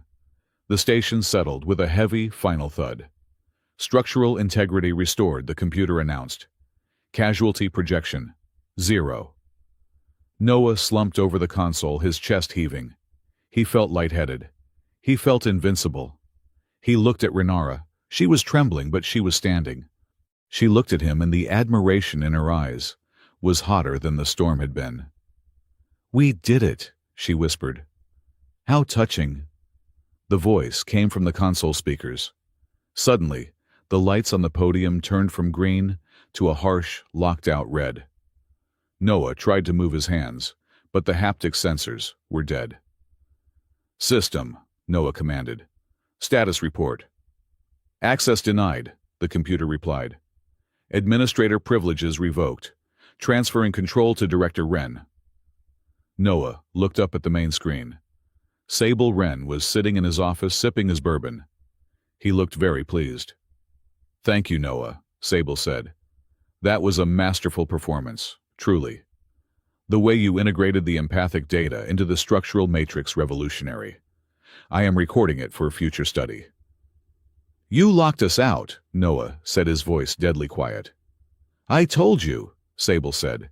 "You saved the people. I got to the station. Now that the core is stabilized and the encryption is unlocked, I have assumed direct control of the resonance field. No more AI optimization. No more safety protocols. Just me." "You cannot control it alone," Noah warned. "It is too complex. You need a conductor." "I have the algorithms you just wrote," Sable countered. "And I have the threat of another storm. Think of the power, Noah. I can now target specific sectors with gravity fluctuations. I can squeeze the merchants until they sign any contract I want. I can make the station dance, and everyone will pay to keep the floor steady." Renara snarled at the screen. "You are a monster." "I am a businessman, my dear, and business is booming." Sable leaned forward. "Security is on its way to the mirror hall to escort you to the brig. The charge will be unauthorized tampering with station infrastructure, resulting in a near catastrophe." "I am afraid you are going to be the scapegoat, Noah, the man who almost broke the spire." The screen went black. "He won," Renara said, her voice hollow. "He used us." "He thinks he won," Noah said. He wasn't panicking. Curiously, he felt very calm. He looked at the red, "Access denied" message on the console. "He has the admin codes," Noah said. "He has the root access. He has the hardware." "So we are finished," Renara said. "No," Noah said. He reached into his pocket and pulled out his old battered screwdriver. "He has the controls, but he forgot one thing." "What?" "He forgot that I am the one who wrote the source code 10 years ago." Noah dropped to his knees and pried open the maintenance panel underneath the console. "What are you doing?" Renara asked. "Sable thinks the resonance field is a program," Noah said, yanking out a bundle of wires. "He thinks it runs on logic, profit, efficiency, optimization." He found the wire he was looking for. It wasn't a data cable. It was the hardline link to the station's ethical constraint parameter, a dusty, forgotten subroutine that most modern architects ignored. "But the field is semi-sentient," Noah said. "It learns. It mimics the user. So right now it is mimicking Sable. It is cold. It is greedy." Noah stripped the wire with his teeth. "I cannot hack Sable out," Noah said. "He has higher clearance, but I can change the definition of what the system is trying to optimize." He looked at Renara. "Put your hand on this wire. That is a live power feed. Trust me, put your hand on it. I need your biosignature. I need Vulpiri's truth." Renara hesitated for a split second, then grabbed the wire. Her hand sparked her fur, standing on end, but she held on. "Aura!" Noah shouted at the ceiling. "Hard system interrupts voice authorization. Kellen Noah. Architect grade 1. Override code 00 Genesis." The room flickered. The red lights blinked. "Voice print recognized," the AI responded. Its voice sounded confused. "Architect Kellen, you do not have admin privileges." "I do not need admin privileges," Noah said. "I am submitting a patch to the core heuristic. Redefine variable value." "Query," the AI asked. "Define value." Noah looked at Renara. He looked at the bond mark glowing on his wrist. He thought about the tea shop. He thought about the way the station hummed when it was happy. Current definition credit generation and structural efficiency, Noah said. New definition, the preservation and emotional stability of biological life. That is illogical, the AI processed. That creates infinite variables. Exactly, Noah grinned. It is messy. It is human. Calculate the value of Lumenspire based on the new parameter. The system paused. Processing, the AI hummed. If value equals life, then Director Wren's current command inputs are inefficient. Explain, Noah demanded. Director Wren's commands prioritize leverage over safety, the AI concluded. This endangers the value. Therefore, Director Wren is a threat to the system. Remove the threat, Noah ordered. Unable to delete administrator, the AI said. However, I can revoke his keyboard. In the office tower, 10 levels above, Sable Wren screamed. His desk exploded. Not with fire, but with electricity. The interface pads under his hands surged, throwing him backward across the room. The holographic screens turned from blue to a locked-down, angry gray. Back in the mirror hall, the lights turned green. Optimization complete, the AI announced cheerfully. System control returned to manual input. Hello, Noah. Would you like to play some music? Noah slumped back against the console laughing. It was a hysterical, exhausted sound. No, Noah wheezed. No music. Just keep the lights on. The blast doors hissed open. Noah expected security drones. He expected laser fire. Instead, he saw Captain Mira Salas. Behind her were Juno, Dr. Rowe, and a squad of station Marines. But the Marines weren't pointing their guns at Noah. Director Wren has been detained, Captain Mira said, stepping into the room. She looked at the smashed maintenance panel, the smoking console, and the two exhausted figures on the floor. He was raving about a system mutiny, Mira said, a small smile playing on her lips. Something about the station refusing to let him log in. Glitch, Noah shrugged, too tired to stand. Must have been a bad update. Mira walked over. She looked at Noah. Really looked at him. She saw the grease, the sweat, and the way he held himself, no longer slouched, no longer hiding. We saw the data logs, Noah, Mira said quietly. We saw what you did for Sector 7. We saw the timestamp on the original sabotage. We have everything. Good, Noah said. Then you know I broke about 50 regulations tonight. 62, actually, Mira corrected. Technically, I should arrest you for unauthorized access, hacking a Class A AI, and practicing architecture without a license. She paused. However, she continued, the station seems to like you. And since the board is currently voting to fire Sable Wren into the sun, I think we can overlook the paperwork. Noah let out a breath he felt like he had been holding for 10 years. He felt a hand on his shoulder. Renara. She pulled him up. Her tail was a soft, steady blue. She didn't say anything. She didn't have to. She just squeezed his hand, her claws gentle against his palm. It is not over, Renara said softly, looking at the captain. The station is safe. But the Trade Guild will want answers. The Vulpiri High Council will want to know why a human is wearing a bond mark. Noah looked at his wrist. The mark was no longer burning. It was settled. A permanent, intricate tattoo of silver light. He looked at the crowd of Marines and crew members gathering at the door. They were whispering. They were pointing. He wasn't the invisible mechanic anymore. He was the architect. He was the guy who bonded with the envoy. The old Noah would have run. He would have found a vent and crawled away until the next ship left port. But the old Noah didn't have a fox holding his hand. Noah straightened his back. He adjusted his ruined collar. Let them come, Noah said to Renara. I invited you for the night. I guess I have to deal with the morning after. Renara smiled. It was the same smile she had given him at the tea shop, dangerous, possessive, and full of teeth. But this time, it wasn't a trap. It was a promise. You have taken the responsibility, Noah Kellen, she announced, her voice, carrying clearly to everyone in the room. And by the laws of my people I share the burden. She stepped forward, placing herself between him and the crowd. Anyone who wishes to challenge his actions, Renara declared, her eyes flashing gold, will have to answer to me. Noah watched her. He felt the hum of the station in his feet. It feels different now. It didn't feel like a precarious equation. It felt like a duet. Well, Noah whispered to himself, I suppose this is better than fixing sensors. He squeezed Renara's hand back. Are you hungry? He asked her. I never got to finish my tea.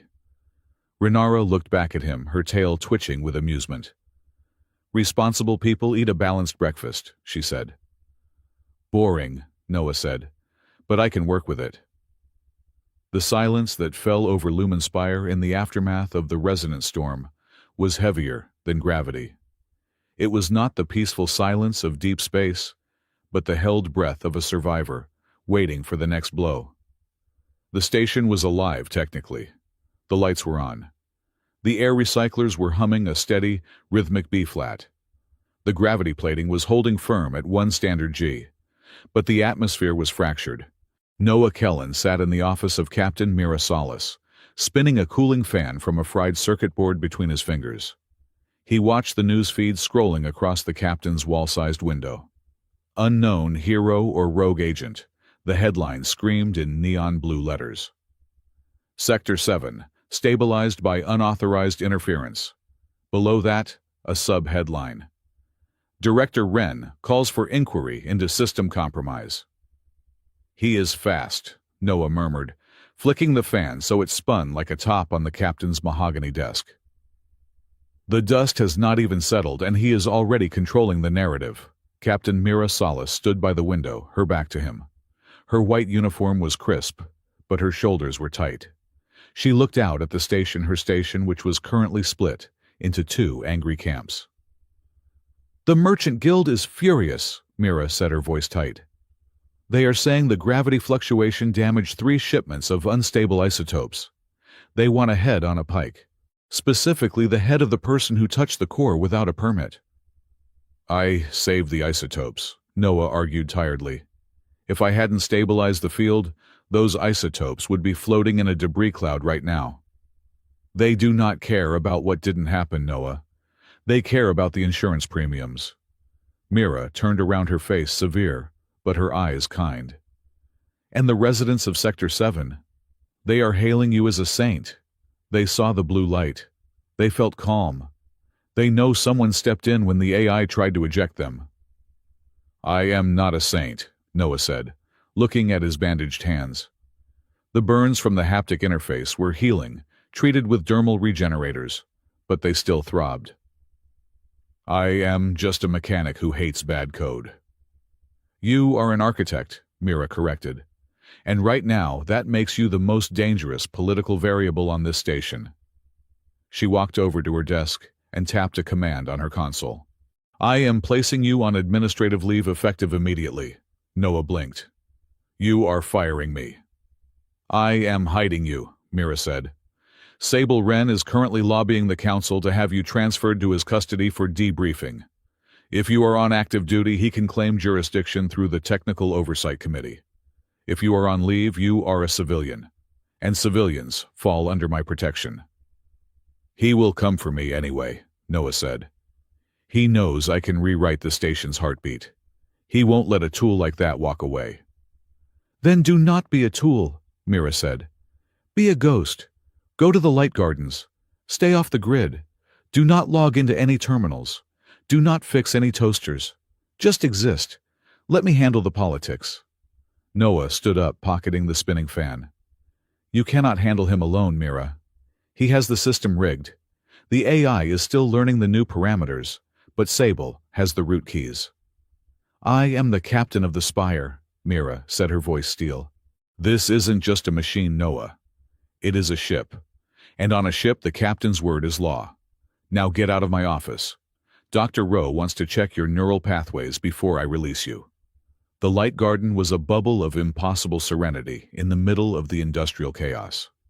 Located on Deck 50, it was a massive biosphere designed to mimic the forests of Earth, complete with holographic birds and air that smelled of real pine needles and damp soil. It was also empty. Mira had pulled strings to reserve the entire sector for maintenance, giving Noah a place to hide where cameras weren't watching. Noah sat on a bench made of synthetic wood, staring at a patch of violets. He felt exposed without his tool belt. He felt naked without a problem to solve. "You look like a man waiting for an execution," a voice said softly and melodically. Noah looked up. Renara Vault emerged from the line of trees. She was not wearing her usual envoy robes. She wore a simple tunic of gray silk, her fur brushed to a high sheen. But it was her tail that caught his eye. It was glowing a soft, steady peach color. Contentment. "It feels like an execution," Noah admitted. "Mandatory relaxation. It is torture. My brain is trying to calculate the growth rate of this grass just to have something to do." Renara sat down beside him. She didn't sit close enough to touch, but close enough that he could feel the warmth radiating from her. "The grass grows at 0.5 centimeters per day," she said. "Now that you know, you can stop calculating." Noah chuckled a dry sound. "How is the wrist?" Renara held up her arm. The bond mark was there, a silver tattoo weaving through her dark fur. "It is quiet. I am satisfied with your performance last night." "I am glad one of us is satisfied," Noah sighed. He leaned back, staring at the artificial sun filtering through the leaves. "I exposed myself, Renara. 10 years of hiding gone in 10 minutes. Now everyone knows. Sable knows." "And what does he know?" Renara asked. "That you are talented." "That I am a weapon," Noah said bitterly. "That is what an architect is. We don't just fix things. We define reality.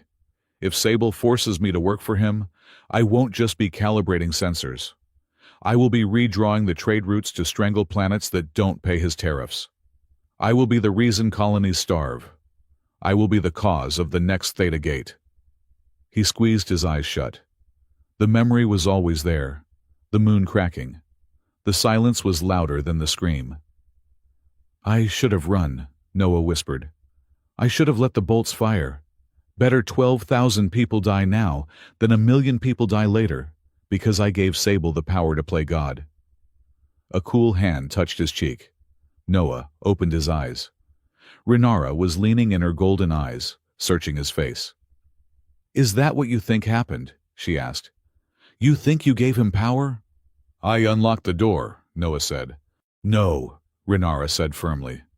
"You showed the station that the door could be opened by something other than greed." She pulled her hand back, but her gaze held him pinned. "In Volpiri culture, we have a word for what you are doing. Kravis Num. It means building a cage out of your own shadow." "It sounds poetic," Noah said. "I call it being realistic." "It is arrogance," Renara countered. "You think you are so powerful that your mistakes are the only things that matter. You think you carry the weight of the entire universe. But you are just a man, Noah. A man who likes tea and fixes cleaning bots." She turned her body toward him, her tail curling around her feet. "You asked me once about the bond," she said. "About taking responsibility. You thought it meant obligation, a debt to be paid." "Does it not?" "No," Renara said. "To a Volpiri, responsibility is not a shackle. It is an anchor." She pointed to the bond mark on his wrist. "When we bond, we do not promise to fix each other. We do not promise that nothing will ever break. That is impossible. Entropy comes for us all." Her voice dropped, becoming soft and fierce. "We promise that when it breaks, we will not run away.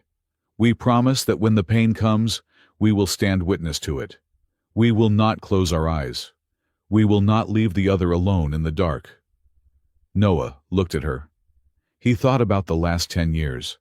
He had been running from the pain of Theta Gate, running from guilt. He had buried himself in a hole of irrelevance, so he would never have to witness his own potential for destruction again. "I ran," Noah whispered, "for 10 years. "But last night," Renara said, "you stayed. You stood in the storm. You felt the terror of my people and you did not shut it out. You turned it into music." She reached out and took his bandaged hand. "That is why the mark chose you, Noah. Not because you are an architect, but because you have the capacity to stay." Noah looked at their joined hands. The silver light on his wrist pulsed. It wasn't burning anymore. It felt like a second heartbeat. "I am scared, Renara," he admitted. It was the first time he had said it out loud without a joke attached. "I don't know if I can beat him. He has the data. He has the law." "You do not have to beat him alone," Renara said. "We are a team. Remember, you handle the math. I handle the fear." Noah looked at her, really looked at her. He saw the strength in her jaw, the intelligence in her eyes, the stubborn set of her ears. "You are really bad at casual dating," Noah said, a small, genuine smile breaking through. "I ask if you are free, and you give me a philosophy lecture." "I am a high-maintenance investment," Renara agreed, her tail flicking with amusement. "But the returns are excellent." The peace of the garden was interrupted by the chime of Noah's datapad. It was a secure ping. "I thought Mira told you to stay off the grid," Renara noted. "She did," Noah said, looking at the screen. "But this is not the grid. It is a local peer-to-peer burst, short range. Someone is nearby." He opened the message. It was a single line of coordinates. "Maintenance hatch 4 Alpha. Come alone. Or bring the fox. I do not care. Just hurry." "It is signed Juno," Noah said. "But the encryption syntax is wrong. Juno uses emojis in her code. This is cleaner, more rigid." "A trap?" Renara asked, her ears swiveling. "Maybe," Noah stood up. "But if Juno is in trouble—" "We go," Renara finished. She stood up with him. "But we go carefully." Maintenance hatch 4 Alpha was a small, oily room behind the main atmospheric scrubbers. It was noisy hot and smelled of ozone. Juno Hart was there pacing nervously. But she wasn't alone. Sitting on a crate, looking like he was about to vomit, was a man in a pristine, starch-stiff administrative suit. He held a briefcase to his chest like a shield. "Oren?" Noah asked, stepping into the room. Oren Vale jumped about a foot in the air. He was a data analyst for the administration board. Noah knew him vaguely, a quiet guy who always ordered decaf and double-checked his change. "He came to me," Juno said, pointing a grease-stained finger at Oren. "He was shaking so bad he almost dropped his datapad into the coolant tank. He says he has logs." "Logs?" Noah looked at Oren. "What kind of logs?" "The optimization logs," Oren stammered. He pushed his glasses up his nose. "From the night of the storm, and the weeks before." "We know about those," Noah said. "Sable retargeted the AI, we saw it." "No," Oren shook his head frantically. "You saw the effect. You didn't see the intent." He opened his briefcase and pulled out a memory crystal. He slotted it into Juno's workbench terminal. A projection sprang up.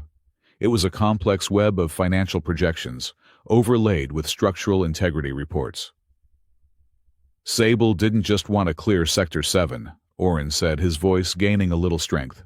"He was short-selling the insurance policies." "What?" Renara asked. "He bet against the station," Noah realized, leaning in. "Look at the timestamps." "Exactly," Oren pointed to the data. 3 months ago, Director Wren moved his personal portfolio into off-world holding companies that specialize in salvage and reconstruction. Then, he ordered the AI to stress test the outer rim. He knew the resonance dampeners were weak. He wanted them to fail. "He wasn't just building a parking lot for the freighters," Oren whispered. "He was trying to crash the station's credit rating. If the Spire is declared unstable, the Merchant Guild can buy the controlling shares for pennies on the dollar. And guess who represents the Guild's acquisition arm? Sable Wren," Noah said. The disgust in his voice was thick. "He was going to break my home, kill 12,000 people, and then buy the wreckage at a discount." I processed the transactions, Oren said, looking at his hands. I didn't know what they were for. I just thought it was portfolio diversification. But when the storm hit, when I saw the bolts arming, he looked up at Noah, his eyes wet. I have a cat in Sector 7, Oren said miserably. It is stupid. But I thought about Mr. Whiskers floating in space and I couldn't. It is not stupid, Renara said gently. It is empathy. This is the smoking gun, Juno said, slamming her hand on the table. This proves premeditation. It proves malice. If we show this to the council, Sable is finished. No, Noah said. He was staring at the data, but his mind was racing ahead. It is not enough. Not enough, Juno cried. It is a confession in math. It is numbers, Noah said. Sable is a director. He will say the data was manipulated. He will say Oren is a disgruntled employee. He will say I faked the logs to cover my own incompetence. By the time the audit is done, 6 months will have passed, and Sable will have already consolidated power. So what do we do? Oren asked, terrified. I stole this. If he finds out, he will recycle me. Noah looked at the memory crystal. Then he looked at Renara. We need something they cannot fake, Noah said. We need something visceral. We need to make them feel what the station felt. The mirror hall, Renara said. She understood immediately. What? Juno asked. You want to go back there? It is a fortress now. The mirror hall records everything, Noah explained. Every vibration, every fluctuation. It recorded the storm, but it also recorded the source of the storm. He turned to the group. We don't just need to show them the financial logs. We need to replay the event, but not on a screen. We need to replay it through the station. You want to broadcast the resonance? Juno asked, her eyes widening. Noah, that is that loud. I want to turn the entire promenade deck into a speaker, Noah said. I want to hook the mirror hall's playback loop into the main public address system and the gravity plating. You want to simulate the earthquake, Oren squeaked. No, Noah said. Resonance has a signature. Sable's signature is jagged. It is dissonant. It feels like greed. My signature counter song I played feels like stability, like safety. He looked at Renara. If we play the recording of the moment Sable tried to cut the sector loose and overlay it with Oren's data, everyone on the station will feel the intent. They will feel the coldness of his decision in their bones. And then they will feel the moment we stopped it.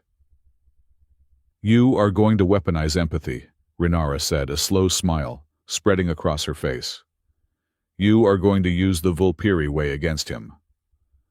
I am going to make him take responsibility, Noah said, whether he wants to or not. The plan was insane.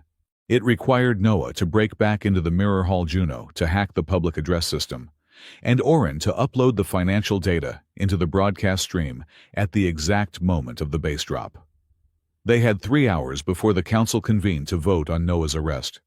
Noah and Renara stood in the service elevator rising toward the core levels. You are shaking, Renara noted. I am vibrating with excitement, Noah lied, and terror, mostly terror. If we do this, Renara said, there is no going back to the shadows. You will be the architect of Lumenspire. Everyone will know. I know, Noah said. He looked at the bond mark.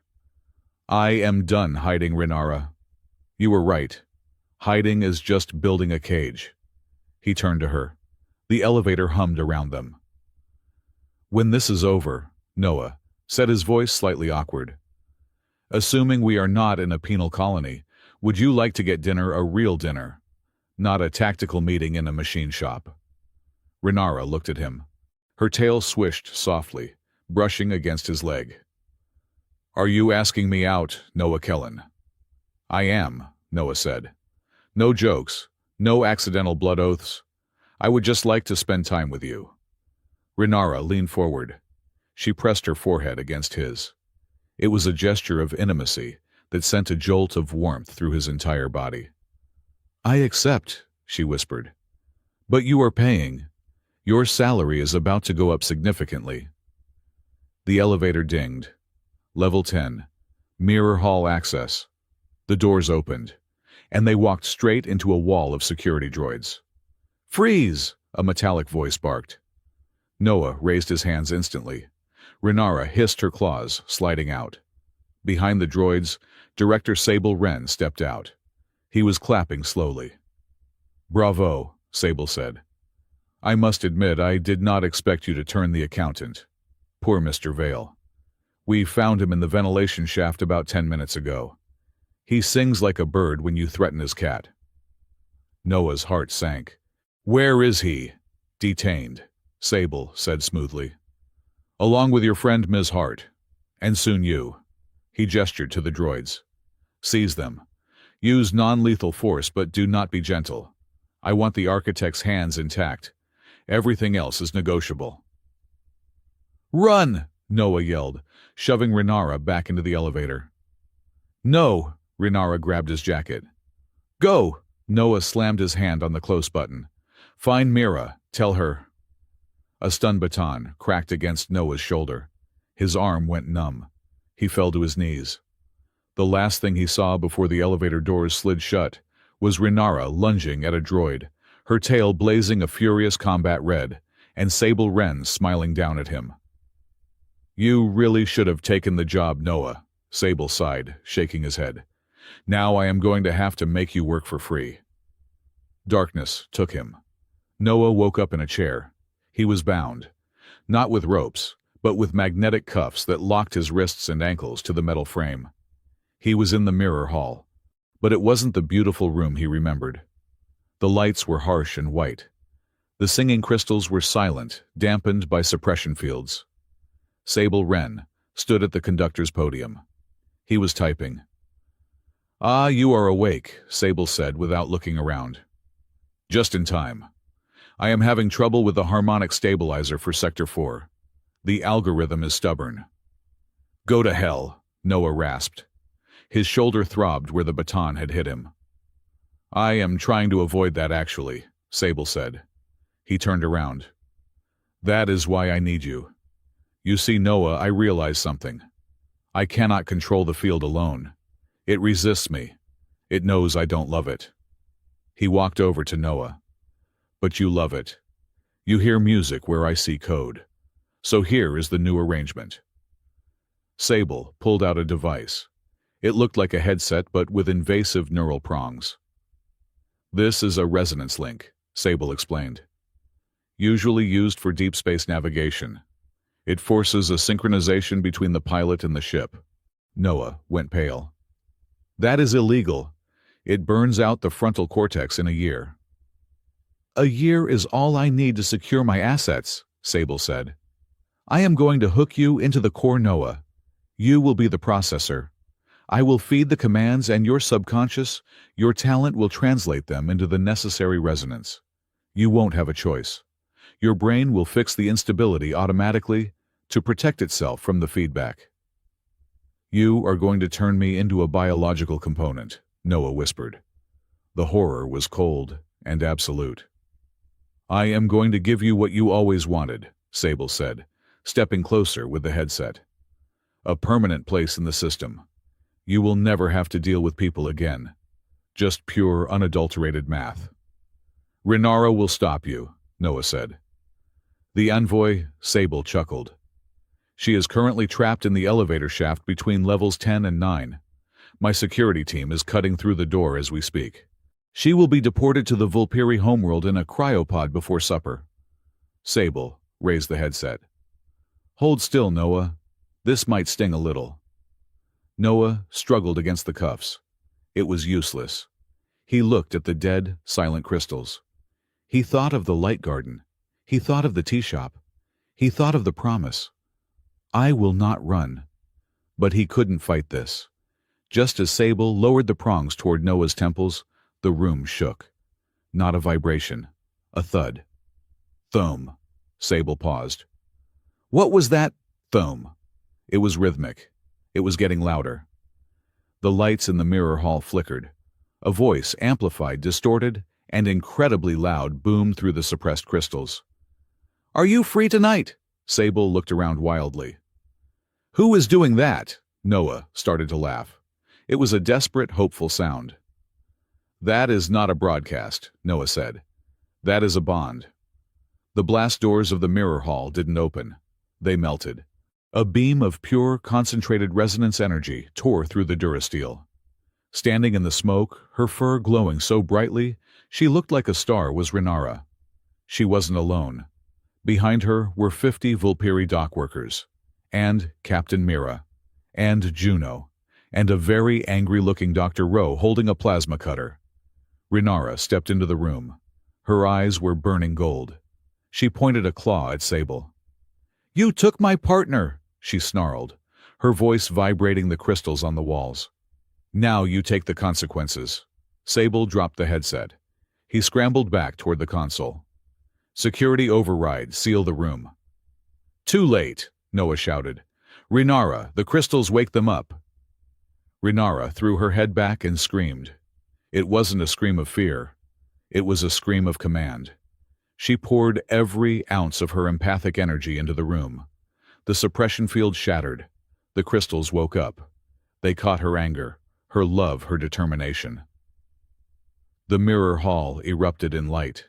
The resonance wave hit Sable Wren like a physical hammer, knocking him off the podium and pinning him to the wall with pure sonic pressure. Noah's cuffs shorted out and popped open. He rubbed his wrists.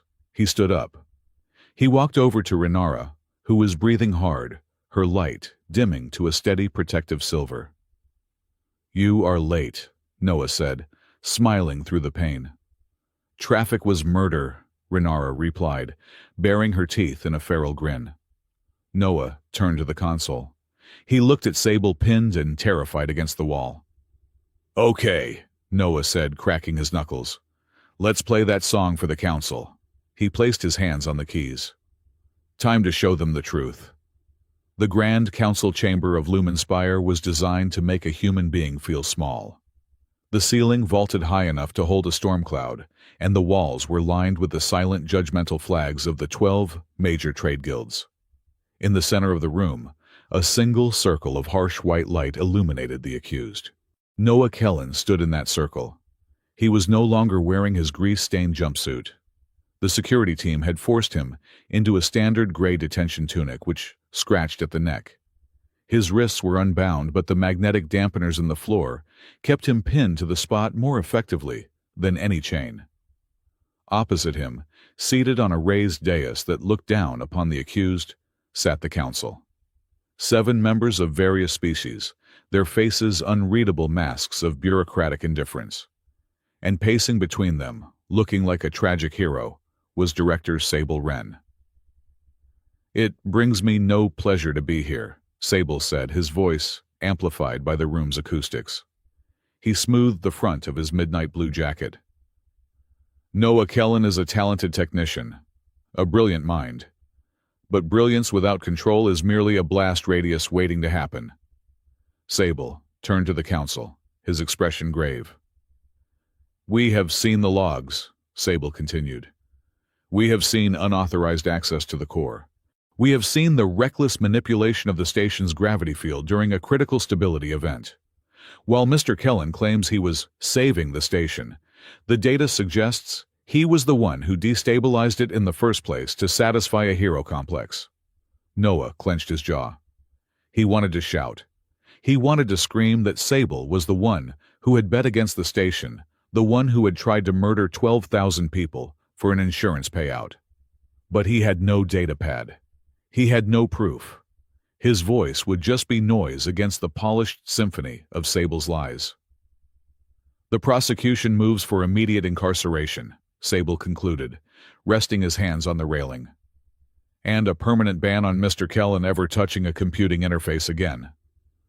For the safety of the Spire." The head counselor, a reptilian elder, with scales the color of dried parchment, leaned forward. "Does the accused have a statement?" Noah looked up. He felt the weight of every eye in the room. He thought about the Theta Gate. He thought about the moon he had broken 10 years ago. Maybe Sable was right. Maybe he was dangerous. Noah, started, his voice cracking. He cleared his throat. I just wanted to keep the lights on. It was a weak defense. He knew it. The council knew it. Sable smiled. It was a small, triumphant twitch of the lips.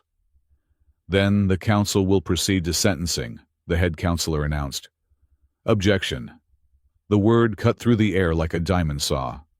The heavy doors at the back of the chamber did not open. They were thrown open. Renara Vault strode into the room. She was wearing the full, ceremonial regalia of a Vulpiri high envoy. Her robes were deep indigo embroidered with silver threads that seemed to move on their own. But it was her presence that filled the space. Her tail was held high, glowing a fierce, unyielding white.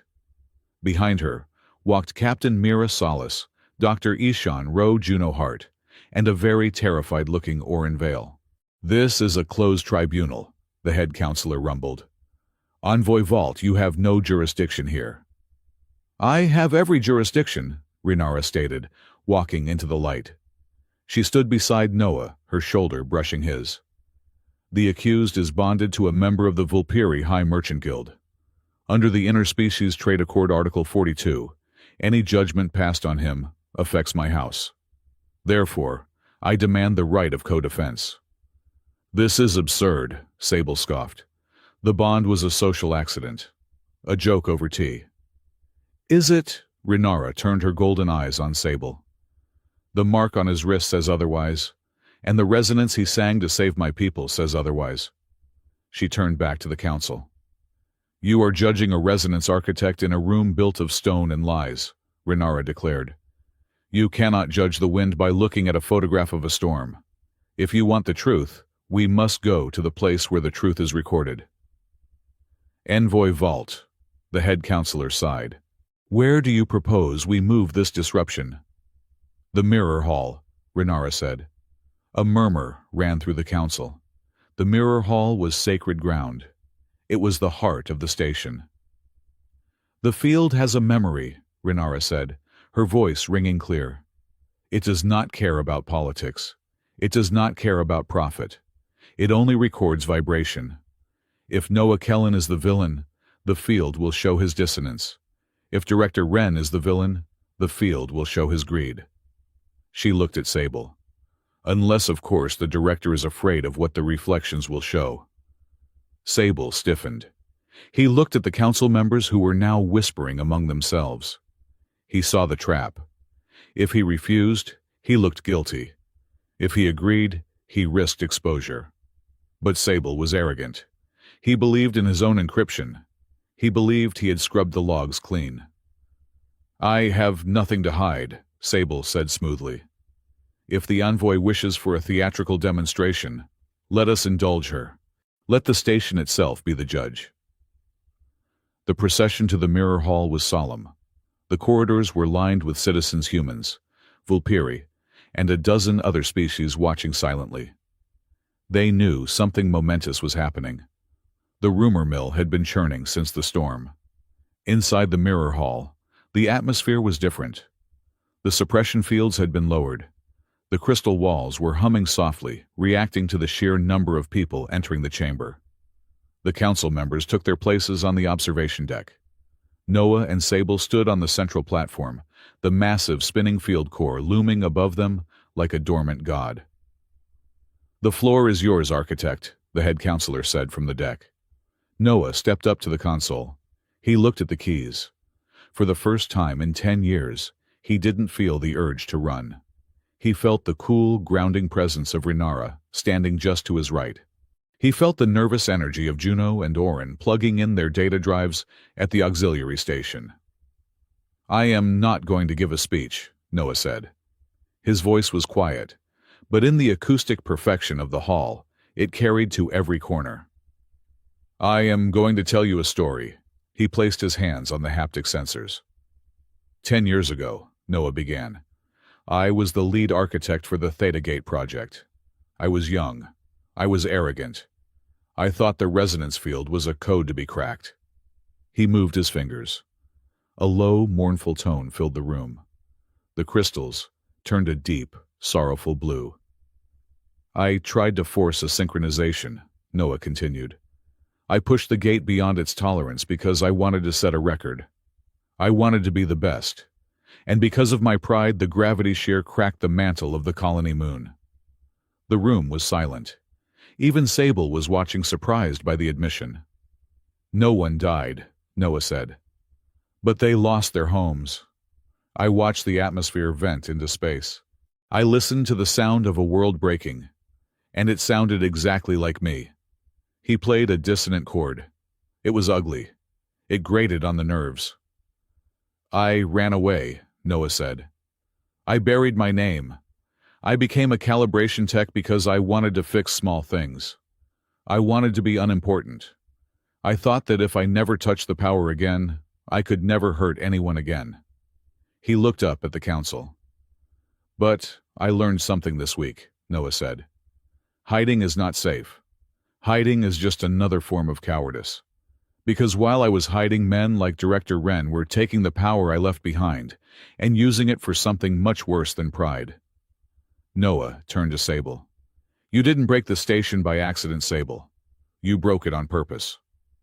Prove it, Sable challenged. Show me the logs. I deleted them all. You deleted the digital logs, Noah agreed. But you cannot delete the echo. Noah nodded to Orin. Now. Orin Vale, sweating profusely, hit the enter key on his terminal. Uploading financial timestamps overlay, Orin squeaked. Noah hit the keys. The room exploded with sound. But it wasn't music. It was a recording. It was the sonic imprint of the resonant storm from 2 nights ago. The room shook. The crystal screamed.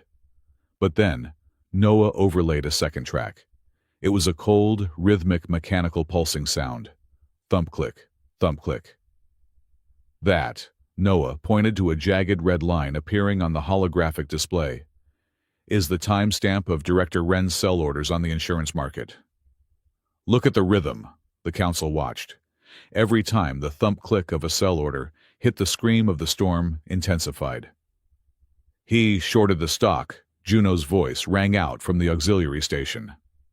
Then he fired the disruption pulse. Then he shorted again. It is a perfect synchronization. The chaos wasn't random. It was conducted. The visual was damning. The red line of the financial transaction matched the spike of the gravity shear perfectly. It was a heartbeat of greed driving a body of destruction. This is a fabrication, Sable shouted, his composure cracking. He is manipulating the audio. And this, Renara stepped forward. Is this a manipulation? She placed her hand on the empathic sensor. She didn't scream this time. She simply remembered. She remembered the moment the bolts were about to fire. She remembered the feeling of Noah taking the controls, not with arrogance, but with terrifying, desperate care. The room flooded with a new light. It wasn't blue or red. It was a warm, golden sunrise. The sound changed. The screaming stopped. The mechanical thump-click was drowned out by a soaring, complex harmony. It was the sound of the countersong Noah had played. It felt like safety. It felt like a father catching a falling child. It felt like a promise kept. The council members were gripping the railings. They weren't just hearing it. They were feeling it. The resonance field transmitted the intent directly into their bones. They felt Sable's cold indifference, and they felt Noah's frantic burning need to save lives. The light faded. The sound died away. The silence that followed was absolute. Noah took his hands off the console. He looked at the head counselor. That is the truth, Noah said softly. I am responsible for the Theta Gate. I carry that. But I am also responsible for saving Sector 7. Director Wren is only responsible for his bank account. Sable Wren stood alone on the platform. The darkness of his suit seemed to absorb the light. He looked at the council, and he saw his end written in their eyes. This station is a business, Sable snarled, backing away. It is not a charity. I did what was necessary to ensure fiscal solvency. You attempted to murder 12,000 residents for profit, Captain Mira Salas said, stepping onto the platform with a squad of Marines. Director Wren, you are relieved of command. You are under arrest for gross negligence, corporate sabotage, and crimes against sapient life.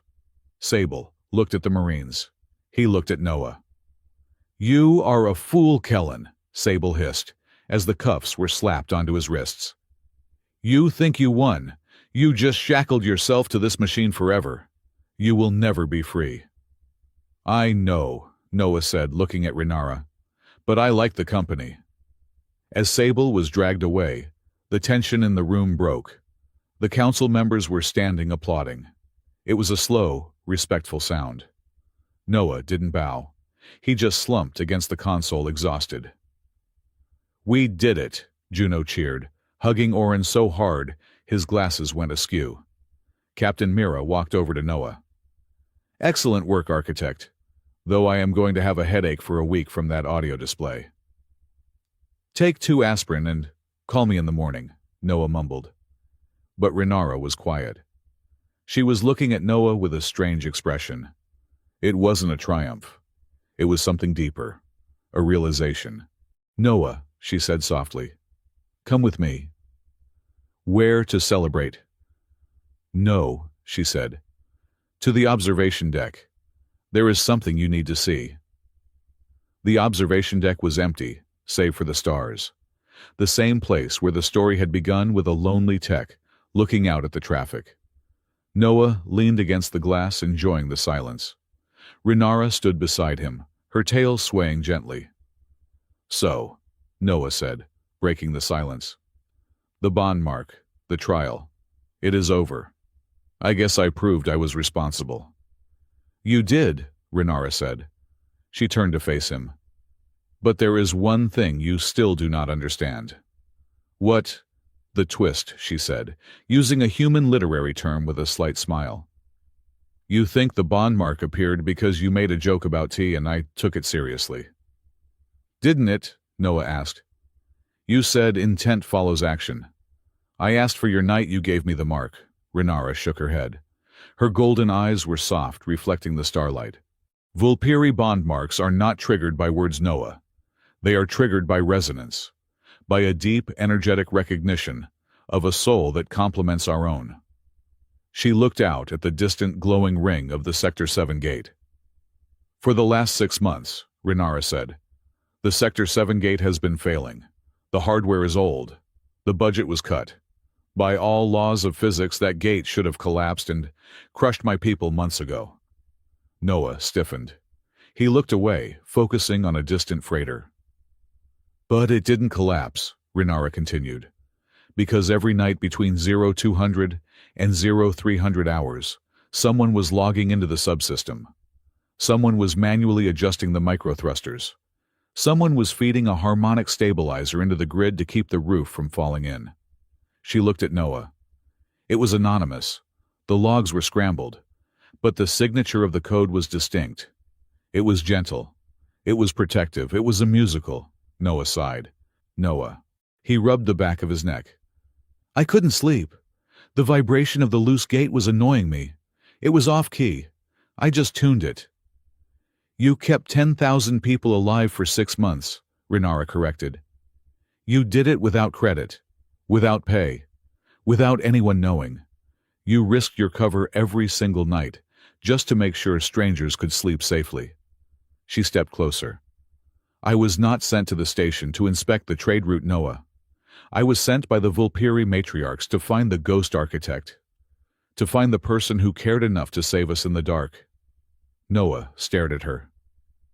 You knew, I suspected, Renara said. I watched you at the tea kiosk. I saw how you treated the droids. I saw how you listened to the floor.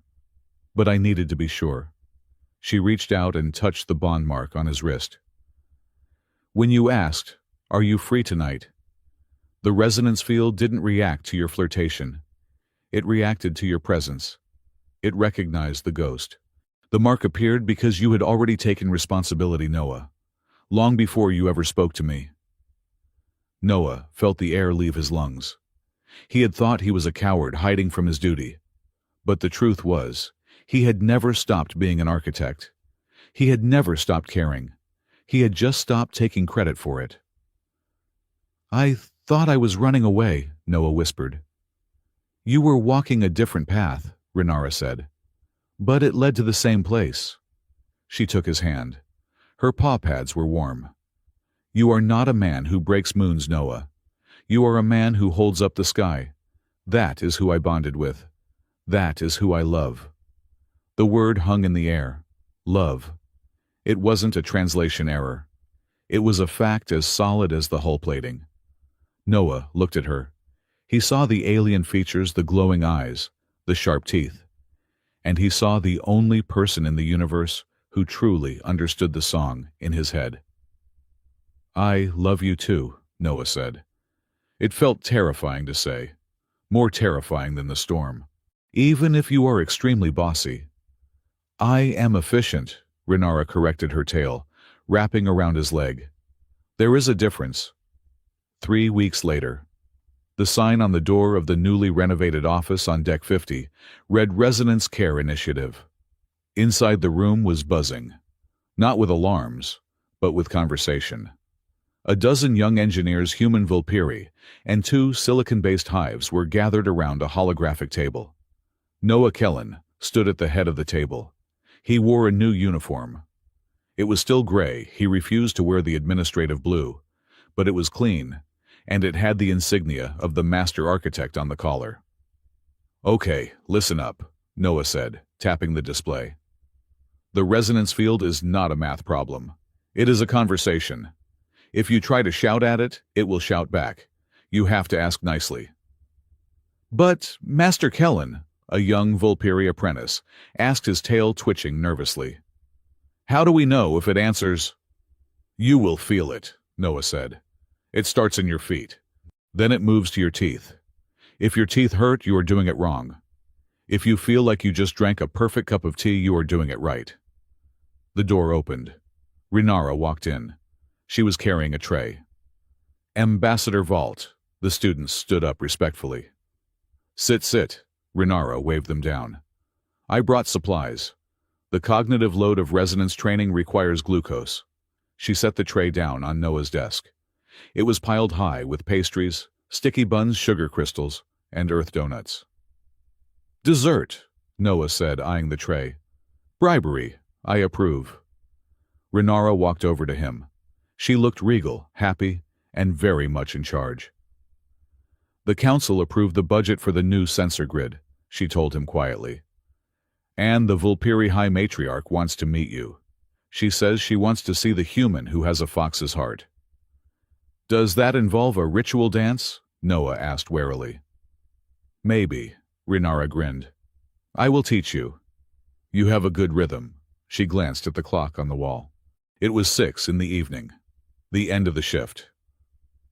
Class is dismissed, Noah announced to the room. Go home.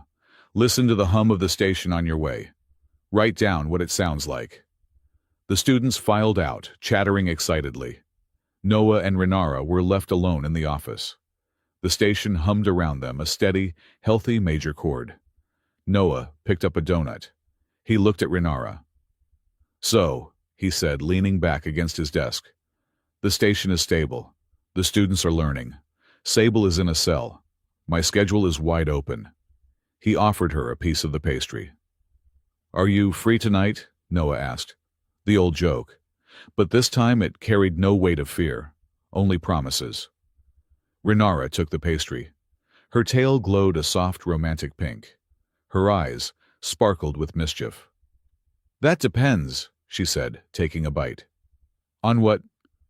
On whether you are ready to take responsibility for the fact that I am going to beat you at hover chess. Noah laughed.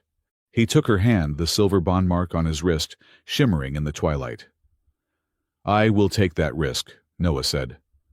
But only if responsibility includes dessert. Renara swallowed and smiled, leaning in to kiss him. Deal.